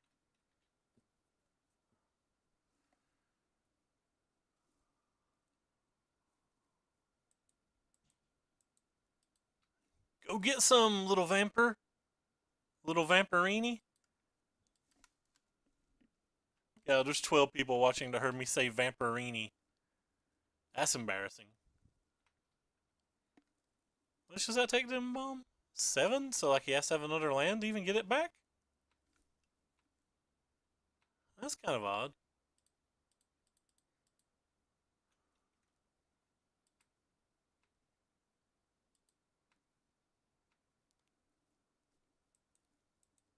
I want to give him a reason to settle. Like he could have a disallow or something in his hand.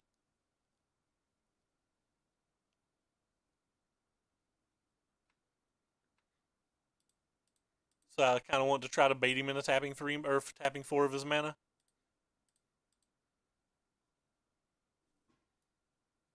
Alright, fam, we seem to be doing stuff. We can always scry that card away if it seems like it's going to be bad for us, like say he casts a Raffigot or something.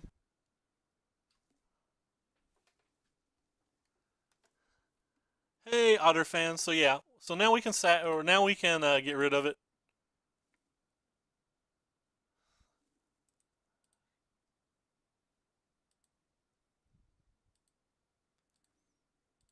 And if we got to keep all of our creatures, it would have been a pretty good card because we were going to get 2 more of these.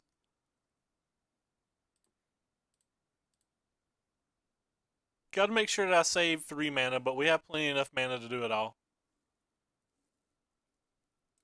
Yeah. So another Dune. So at least he gains no life from this. Cast out? Probably not. Hello.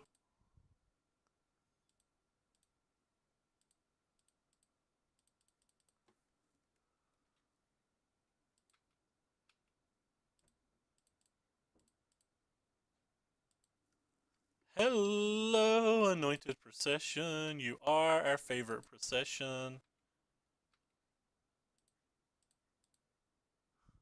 You're also our only procession, but that's beside the point.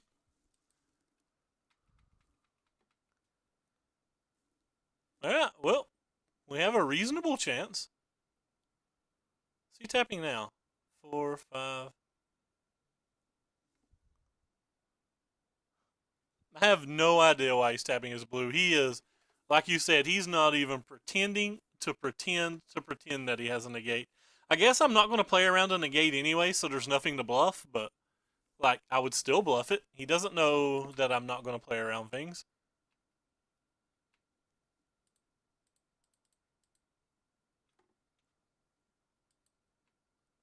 Just going to attack. Oh, good lord. Hello. This is Anointed Procession. He is our favorite procession. Not this Anointed Procession, not this Anointed Procession, but this one's our favorite.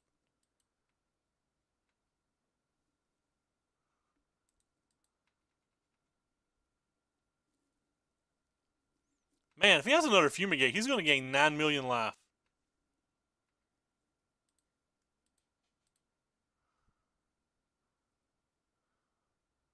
Opponent's going to literal gain all the life in the world.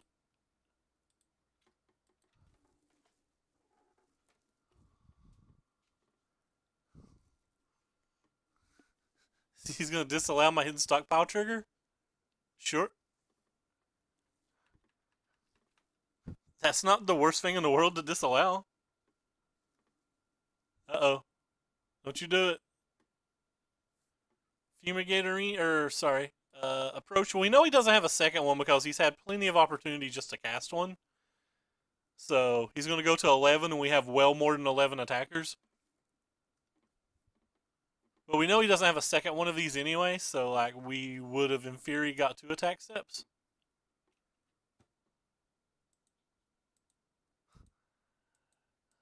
Come on, let me hit attack all. All right, we won a game. Good lord. Good golly, Miss Molly. It just took all of the luck in the world. All right. So what do we do post board now? We know that he has Glyph Keeper. You know what? None of my cards are still any good versus Glyph Keeper. Like we could fumigate it, but honestly, are we winning a game that we cast Fumigate versus him? We're not winning a game that we cast Fumigate versus him. That's just not something that's going to happen. I'm pretty sure I'm just going to ship this back with 0 answers to Glyph Keeper in my deck.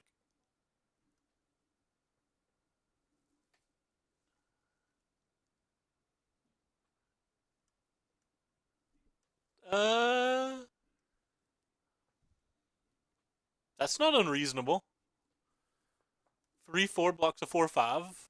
Okay. And then even if he kills it, we can get our dude back. Wait, I gain life? This doesn't have flying. Or this doesn't have lifelink. Alright, I can see that. That seems like something that's not a disgusting idea. I don't really like these anointed processions or priests anyway, so you don't have to tell me twice to do that.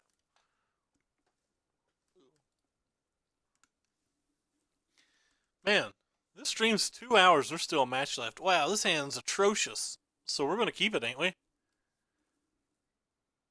think we're gonna keep it.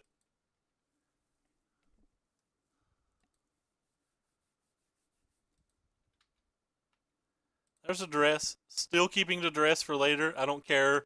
I don't care if he spell pierces something. We'll play better.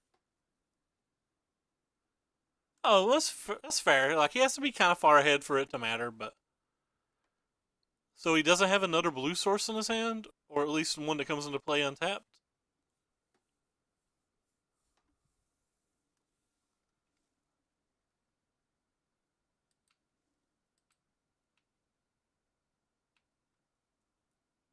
So let's scratch him with a cat.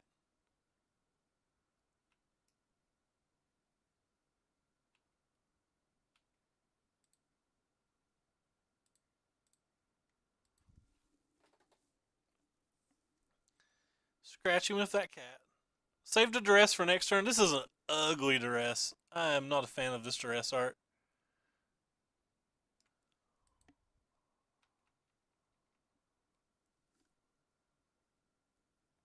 I'm probably going to cast a duress next turn no matter what because I want to, on 4 mana, I really want to be able to cast the Anointed Procession if possible. It'd be wonderful if we drew like a hidden stockpile or something to go with it. Let's see what he's working with.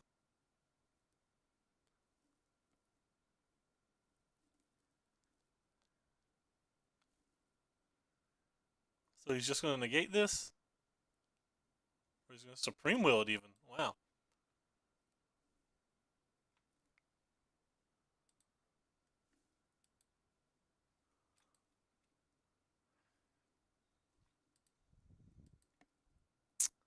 Yeah, it's one of the reasons that I'm hesitant to put Field of Ruin in the deck. I mean, I probably should put it in the deck anyway, but it is one of the reasons that I'm worried about it.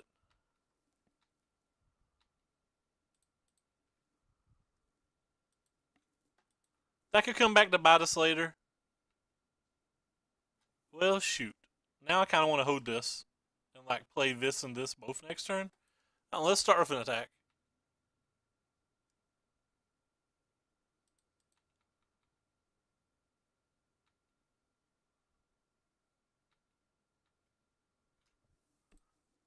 I guess we'll go ahead and play it this turn. We have spells to play over the next 2 turns regardless, and it gives us information on whether we should potentially cycle the cast out or not. I guess I could have played a land first and played around Supreme Will, but oh, he's casting Glimmer in response. So that means I would have probably took the Glimmer. Top and top. Interesting.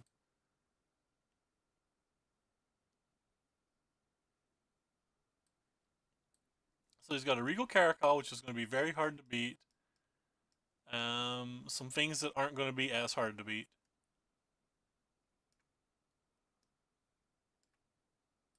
Guess we'll take the commit then.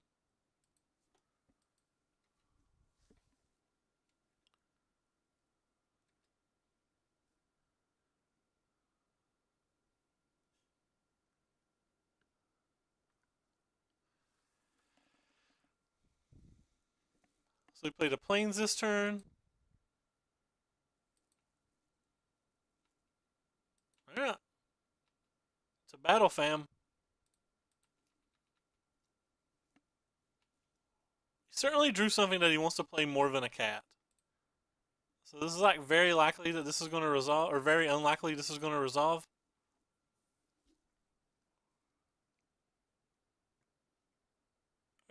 Drew negate, that's fine.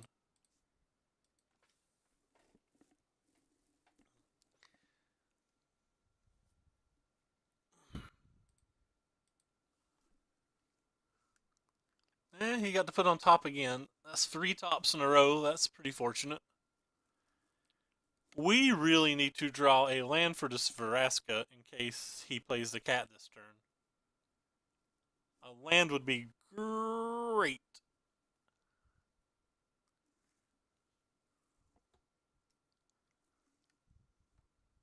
Let's go land. Nope, he's not playing it. Changed his mind. Well, that sucks for us. Cast into Veraska either way, if I draw the land. Fortunately for him, I did not draw the land. Because he was going to get got, guys. You don't even know. I was going to get him so good.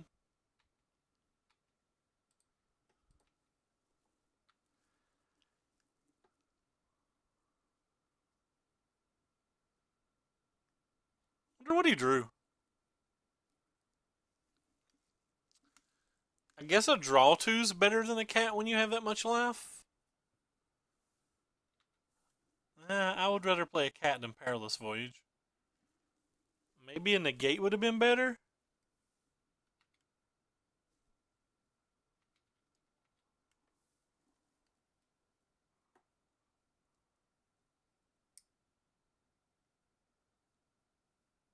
Two, 3, 4, 5. So this is kind of interesting.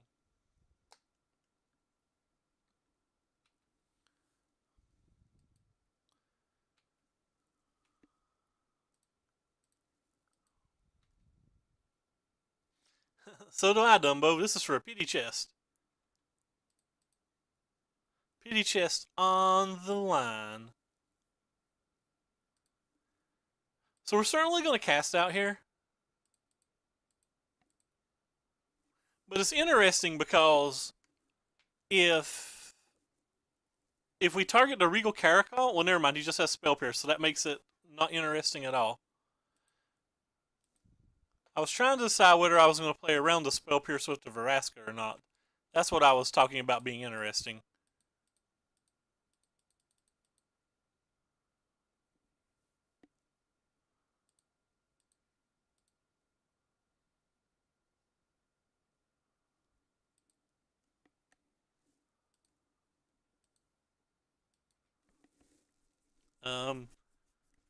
Pretty sure I'm just going to attack him.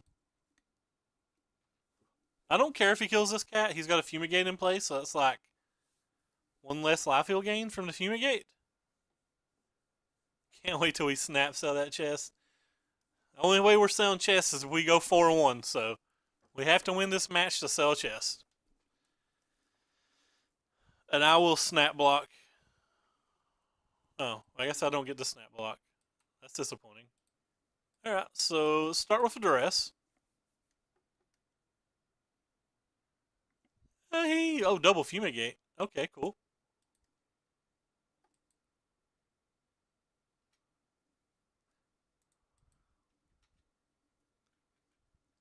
He may like block here. If he does, we'll buy one of these back, but probably not both.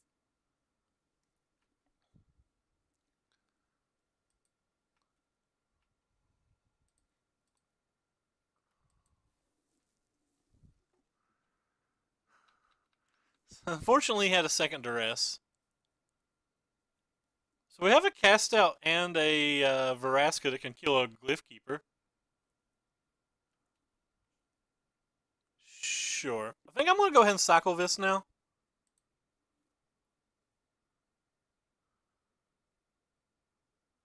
Angel of Sanctions? Is it wrong of me just to play the Angel of Sanctions as a 3-4? I kind of just want to play this as a 3-4.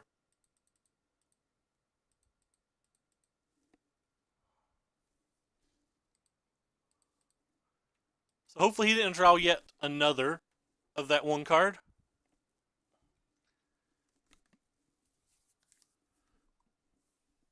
So there's an opt. Is he going to put on top for the 4th time? He did not put on top for the 4th time.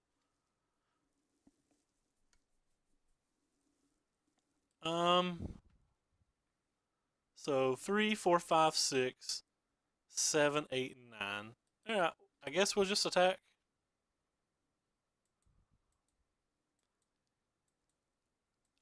We could play around Settle to Wreckage, but I don't think we're going to.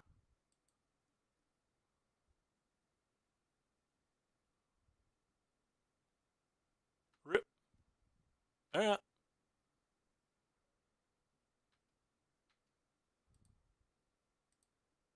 Doesn't really set it that far back. I guess I could have used it pre-combat, though. He's still drawing pretty thin, so he's got like a counterspell for this. So he's got one draw step off the top of his library, and we have Lethal on board. So what is this one draw step going to be?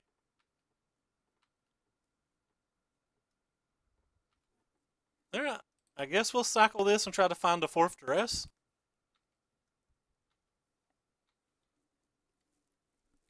Alright.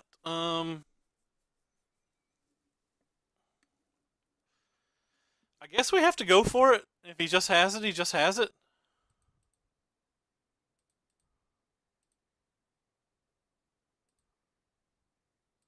I mean, it was one draw step, right? Alright, we got it. Wow. Didn't expect to get it. We've locked up a pity chest, friends. Yeah, cards like Perilous Voyage just don't do a lot.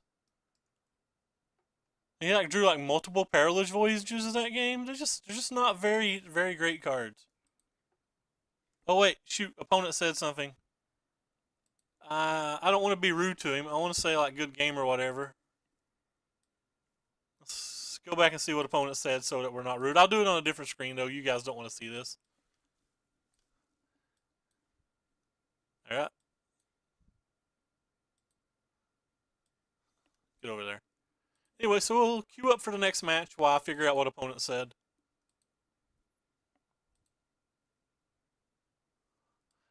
Yeah, we certainly didn't expect to win that match. Got pretty lucky there.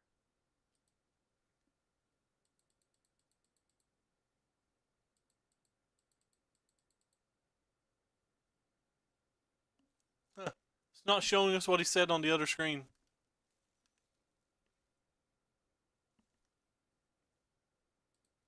Oh well. I guess I'll apologize to him to be nice.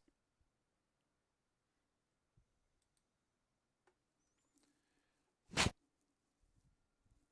don't even know how you send a message to somebody right now. Big details. What's his name? His name was Ilm-Boy. Alright, so I saved it.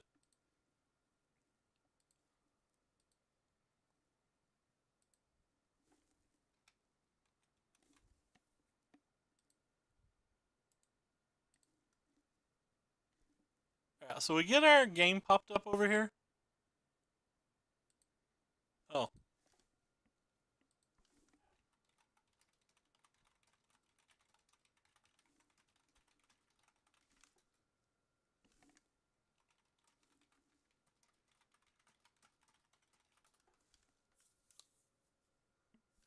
Anyway, if you guys like what you're seeing today, make sure you click the follow button and follow both the links below the Twitter below the Twitch to our Twitter. You'll see every time we go live and every deck list we play. And if you follow the link to the YouTube, you'll find all of our past broadcasts. Also, follow the YouTube. Following the YouTube makes me very happy. We're getting close to 200 people on the YouTube for followers. We'll play first. If you are watching from the YouTube, keep in mind that below every video in the description, there's a link to both the Twitch, the Twitter, and the deck list. Yeah, well, I'll close this. Opponent apparently doesn't care. Whoops, sorry. So this hand's kind of interesting. It's got the powerful cards in it, and we've got a scry, and but we're playing first. I think I would actually gamble and potentially keep this hand on the draw, but I'm going to mulligan it on the play. And we're very happy we mulliganed it. We'll go ahead and keep this, and then we'll pray that we find something that can trigger these stockpiles.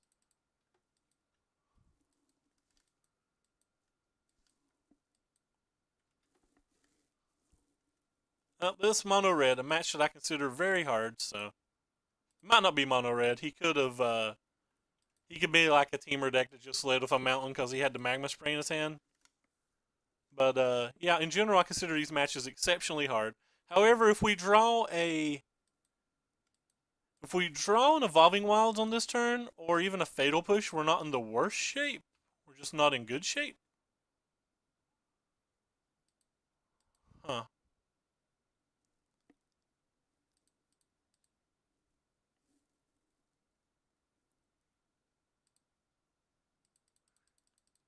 I don't know how. I don't know if that was the right play or not. It makes him need a Cropper or a Burn spell. And if he does have a Cropper or a Burn spell, like we'll be able to buy it back in 2 turns with this Anointed Procession. It's kind of bad if he has the Cropper. It's not bad if he has the Burn spell. Because like if he's wasting his entire turn to like kill our Priest or like kill our Priest and play a 1/1, that's clearly not very bad for us. However, if he's playing a Cropper, it's clearly not very good for us. We would be taking 5 damage. He would be committing to the board, and I guess it's not that bad for us either because we get to hold up the Priest for the following turn, which then he again needs a Burn spell or something. It gives us a turn to take off to play the Anointed Procession. So that might have actually been great for us. I'm not sure.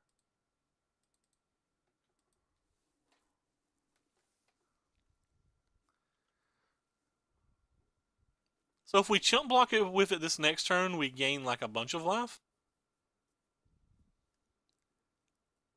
So what's the best thing that can happen here?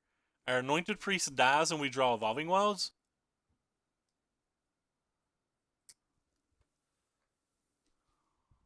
So we're going to go down to 8. Really want to draw that Evolving Wilds. We'll probably win this game if we draw Evolving Wilds.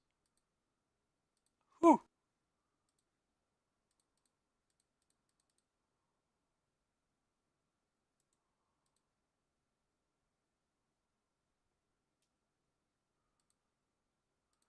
Depends on how many burn spells he has, I guess, but that was certainly the best possible. And it gets even better because next turn we get to play another Anointed Procession. And then we'll have mana up to sack. So opponent's dead. Nice. He didn't have a bunch of burn spells. Wow. So we stole a game versus Mono Red. I consider the Mono Red matches exceptionally bad. So it's pretty nice to steal a game versus Mono Red. Alright, so this game's for the 4-1.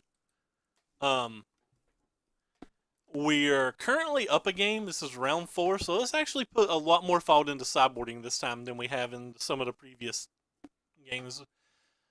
We definitely think Scared Cat, Sacred Cat. Why am I calling it Scared Cat? I'm calling it Scared Cat for the rest of the night. I'm sorry, guys. We definitely want Scared Cat in this match, and we definitely want Essence Extraction. I don't think we want to really remove any of our removal spells. I also believe Vraska's too slow in general. Now, beyond that, I'm actually confused about how to sideboard. I think the Angel of Sanctions is decent. Like, it can snag a Glorybringer or a Chandra or a Hazoret, but then again, it's not great because Glorybringer and Glorybringer and Chandra can still just, like, kill it. I don't think drawing multiple Fumigates is good, and we're on the draw, so, like, maybe we'll cut a Fumigate or two. This is what we did last time, and we got just stomped last time, so like it might not be correct. Having this force in the deck when we don't have a green spell just feels super awkward, but going down to 21 lands doesn't feel very good either.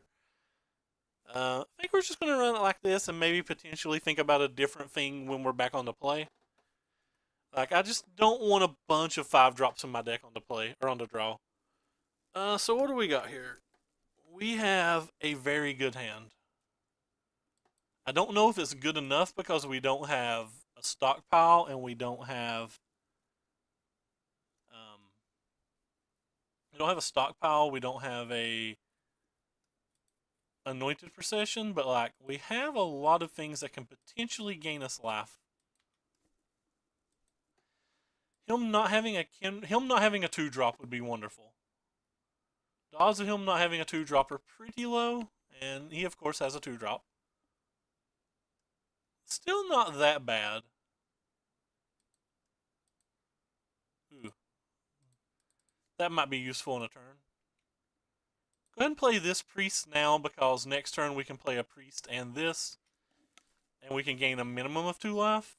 It also makes, if he has a cropper, it makes it not particularly good this turn, because we can block these things. Alright, so he killed that.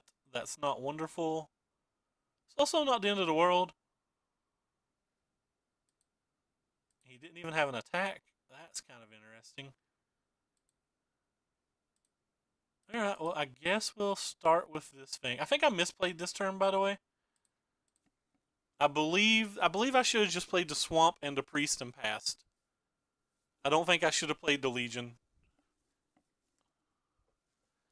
Hey, Rap Game Audio, thanks for stopping by. I don't think I've saw you before. If you're often sideboarding out the green spells, I wonder if the splash is worth it. Also, Esper seems like the better splash, Champion of the Wit, Scarab God's counter magic. I've only sideboarded out the green cards in only the mono red matches. I've not sideboarded them out in any other match.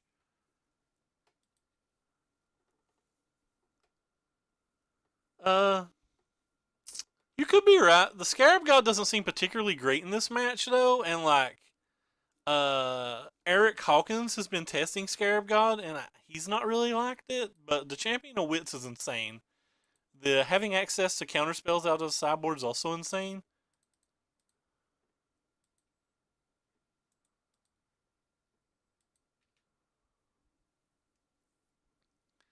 Could attack with all of these, but that doesn't really get me very far. He could like double block on this. It does let me flip this though, which I think is worth it. We can take damage one time to flip this, and we could kill a Beaumont Courier if that was what happened. Cropper, that was his best possible, I think. Also messed up. I should have played the Renegade map. Oh, wow, I'm playing very badly. It is 8 a.m. in the morning here, and I've not been to bed, but that's not an excuse for playing this badly. Not an excuse at all. He had another lightning. That's bad for us. So now it makes it hard for us to pressure to Chandra.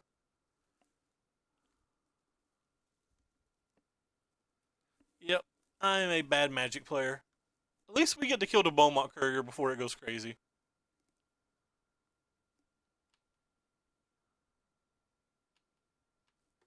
Hidden stockpile. That's the literal best possible.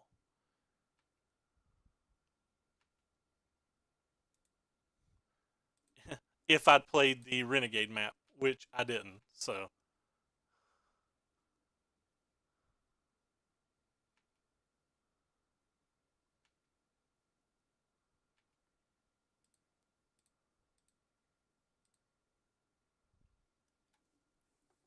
Sad thing is, I think I kind of still want to play the Renegade map, but like I kind of need to play that too.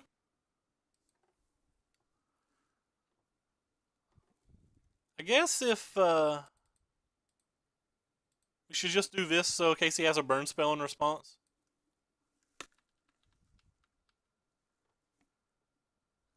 Yeah, I didn't play this game poorly. I think we were pretty far ahead this game. What did he hit this time? He hit another Beaumont Courier? So like he's gonna play like a Hazard or something? Okay. We can draw a cast out then, I guess.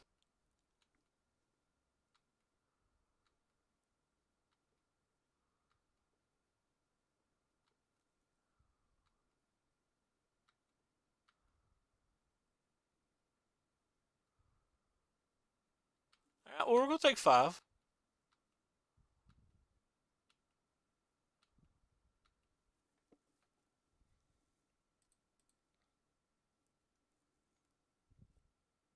This might have been a bad time to sack because I wouldn't have actually minded to draw a land this turn.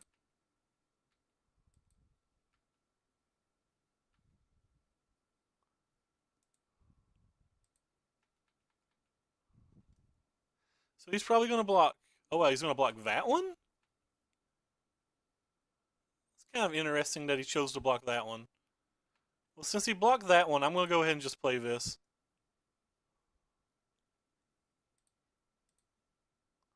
We're going to gain an extra life off of that. So opponent doesn't even have a great attack anymore, and he has to draw something to even protect the Chandra. Well, he drew something to protect the Chandra. He had another Beaumont.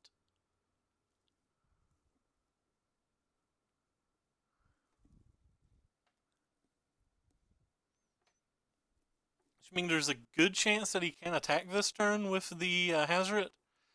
We don't even care if he attacks with the Hazoret, really.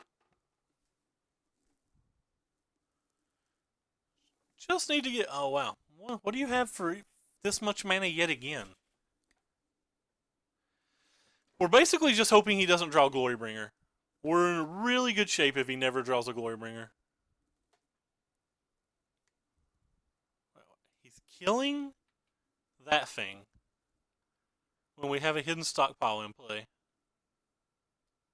Swelter to kill everything? Alright. I guess that's a thing. And he's going to have a Beaumont Courier too.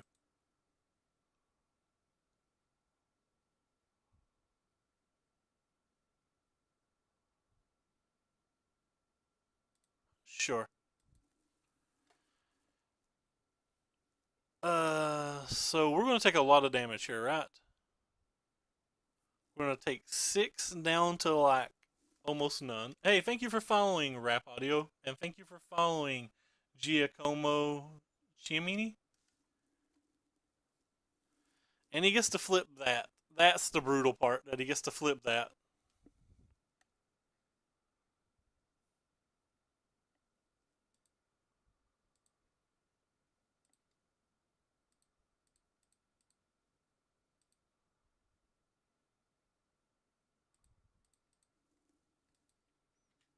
So we're going to take 5, 6, 7, 8, 9, 10, 11. We're technically still alive, and we're going to gain a bunch of life.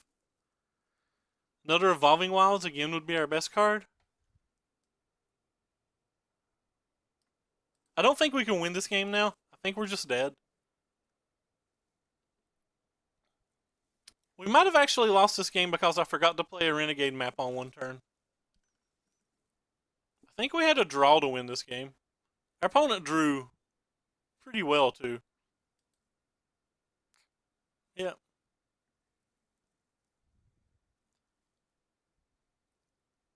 So we probably don't even have an out. Played this game horribly.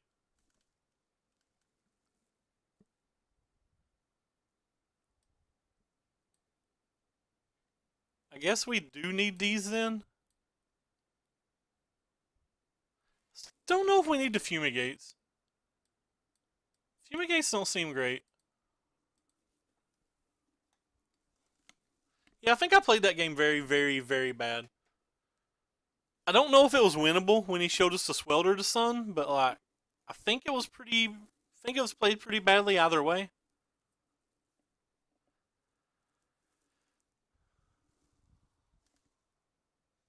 Anyway, so we're currently 3-1, and we've only lost to Mono Red tonight, and I'm playing absolutely miserably.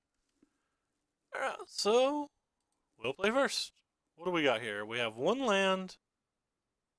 We have a couple Legions landings. Like, all of our land take damage. We have none of our relevant spells. We can't cast this. I think this is a mulligan. I think this hand's a lot better than that other hand. Yeah, I think this hand's a lot better than that other hand. It's like pretty bad too, though. But yeah, we'll keep this one. We'll certainly keep that guy.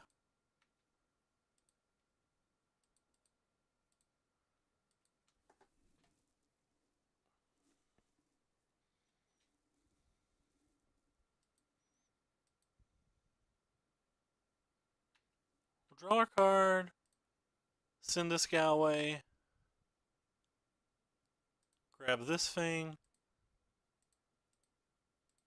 We'll go ahead and lead with this because it stops him from being able to attack next turn. He kind of has to take his turn off. If he takes his turn off, we still get a hidden stockpile and use the Evolving Wilds. If he doesn't have a Lightning Striker and a Braid, then we get to start gaining life.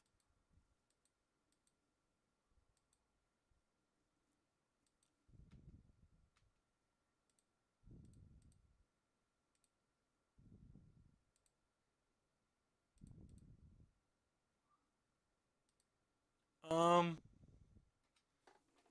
guess we're just not attacking this turn either. We really need to draw an Anointed Procession, probably. We do have a cast out for like a Hazard or a, I don't even know what you call it, like a Vandal Blast Dilly or a Chandra or a Glorybringer, but. So opponent had nothing? That's kind of interesting that opponent had nothing. I think we'll take the draw step. I think I'll instantly regret taking the draw step.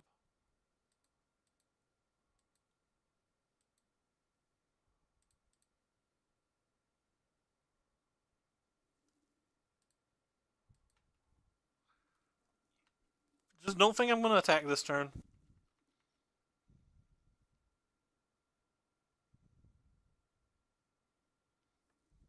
Sure.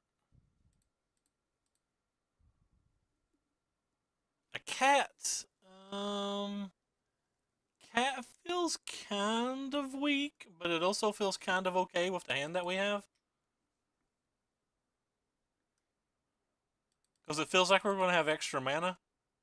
But it seems like it's a weak card in general.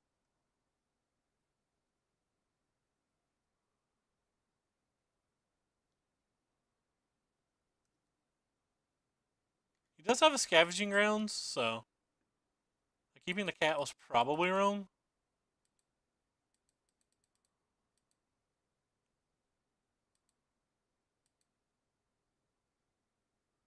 Well, I think we're going to snap play this while we still can.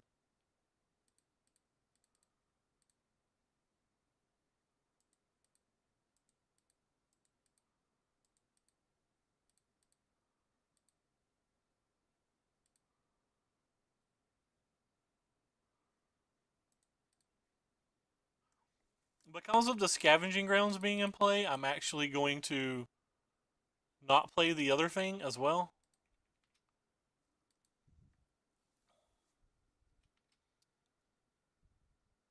So he could have a Swelter. He could just play Glorybringer. He could just play Chandra. Could have like a lot of things here. They're all pretty good, which is unfortunate.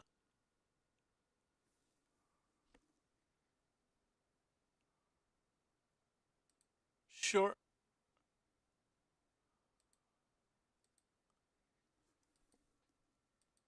Alright, well. We're going to attack.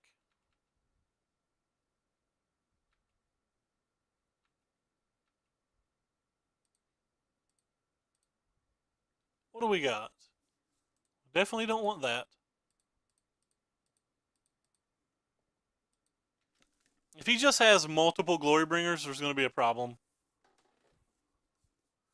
It's going to be hard for us to beat like multiple 4/4 flyers. This deck's fairly weak to flyers to begin with.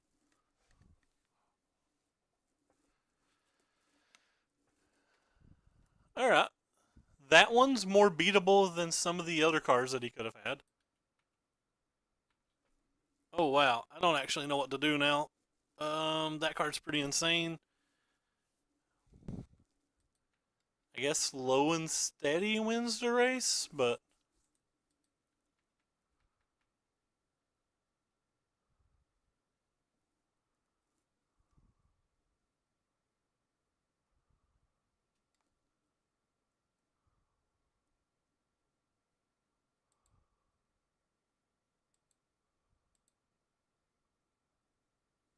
alright, so let's think about this. If we played Anointed Procession, we get 4 more guys. Don't know if 4 guys is good enough. If we play the Sacred Cat, opponent can just play Swelter and uses ground, and then we don't have like any follow up for that.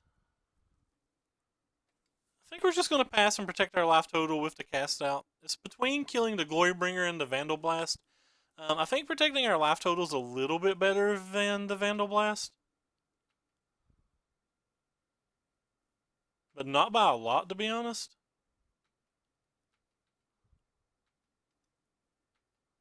Yeah, rampaging for Rondadan or for Condadan for Candy Dandy. She isn't terrible when we have an essence extraction.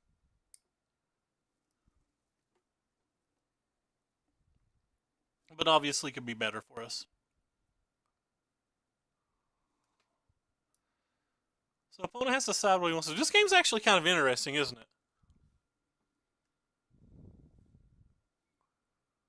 Opponent just has Swelder. We're not in good shape.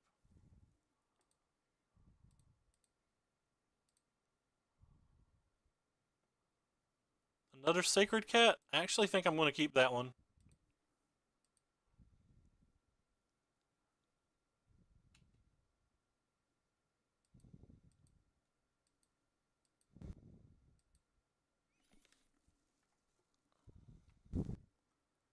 Alright, so we're just going to cast out that thing.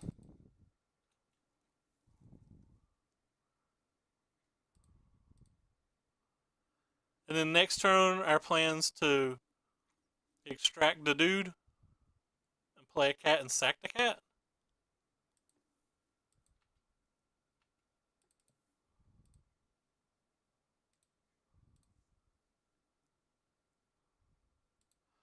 Unfortunately, we don't have another land, so he's going to be able to kill it with that, but we'll certainly keep that too. We'll keep everything that basically has the keyword lifelink on it at this point. Sunscorched Desert, that's a good one for us. He finally missed. That's the first time he's missed with Vandal Blast, and that's like probably a 6 draw step or something. Wow, he didn't get rid of my cat. That's sick. That's sick, nasty for us. So he probably has another Swelder if he's not getting rid of the cat.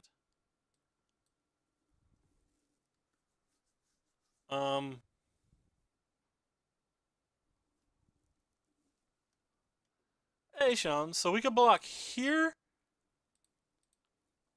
and here and potentially go down to 15.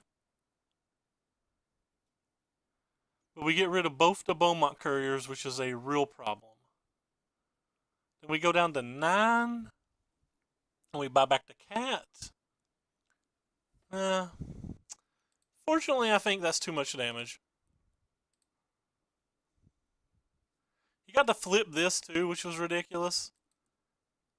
I've never seen somebody flip that so often.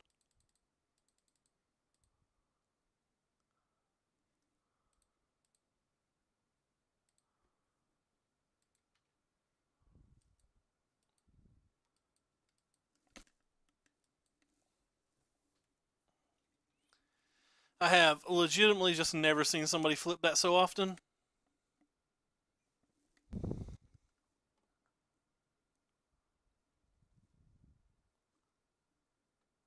So what do we got going on here? We're certainly going to block here, and we're going to make him sack this.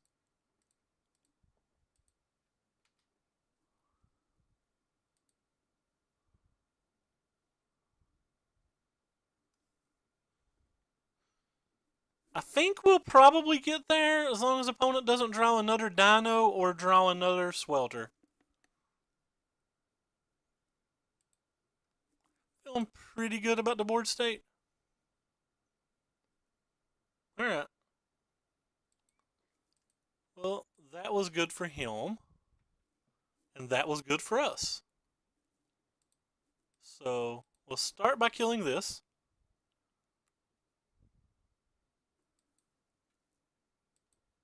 We will second by attacking and gaining 2.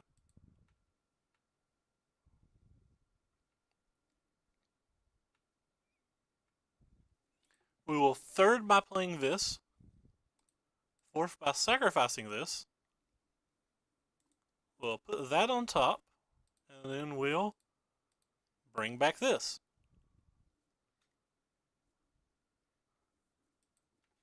So opponent really needs a Swelder, and if opponent has a Swelder, we still have a Legion's Landing, and we have a cast out on top of our deck.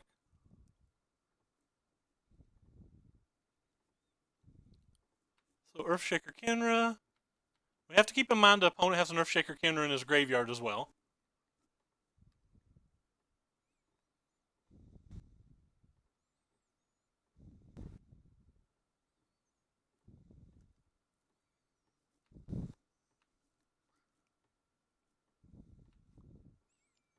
Alright, so let's do some math. Opponent has 2 blockers and a way to shoot this, so he would take 1, 2, 3, 4, 5, 6, 7. So 1 burn spell and we wouldn't be lethal. Alright, so there's no reason to risk it then.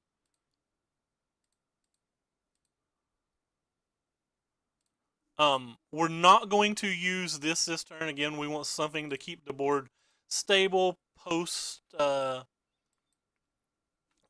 any, or we want another way to get a creature into the graveyard post any more like Sweltering Suns. So he's going to kill something, that's fine. We'll go ahead and sack it. Of course we'll keep a cat, because we're playing Cat Scratch Fever right now. So opponent needs a Swelter Sun, and even if he has a Swelter Sun, we have a Legion Landing, and we have a other thing. We could have flipped the Legion Landing that turn, but like he didn't have to block. Yeah, so we got a nice little 4-1 with this deck. It felt pretty nice. We didn't play particularly well. I want to apologize for not playing well. I'm actually pretty tired tonight and not thinking well. I think we played most of the games well, but there was like 2 of the games that we played very poorly. I don't know what we're going to play tomorrow. The deck felt kind of cool. The Vraska was very nice. All of the sideboard felt pretty cool. I don't know about the treasure maps. I actually really like this deck. I would like to play this deck when I can concentrate. I also want to try the Esper list, and I also want to try the list with the horses, but let's open 1 treasure chest at least. If we get our money back, not including play points, we'll open another, but besides that, we'll sell them. We did not get our money back, so the rest of these chests are sold. But anyway, I want to thank you guys for coming out tonight. Thank you for following Phaser, and thank you for following Corey Corazden. I apologize. 1930. I don't know I can't pronounce your name, bub. I appreciate you guys all coming out. Again, we try to stream every day, and if you like what you're watching, please remember to give us a follow. Follow the links down below to find my Twitter and my YouTube channel as well. So who are we going to host? It looks like we're going to host Samball49 this morning. Anyway, thank you all for showing up. We had a good game, especially game 2 versus Tokens, or game 1 versus Tokens was pretty nice. Anyway, take care, everybody. Appreciate you guys coming by.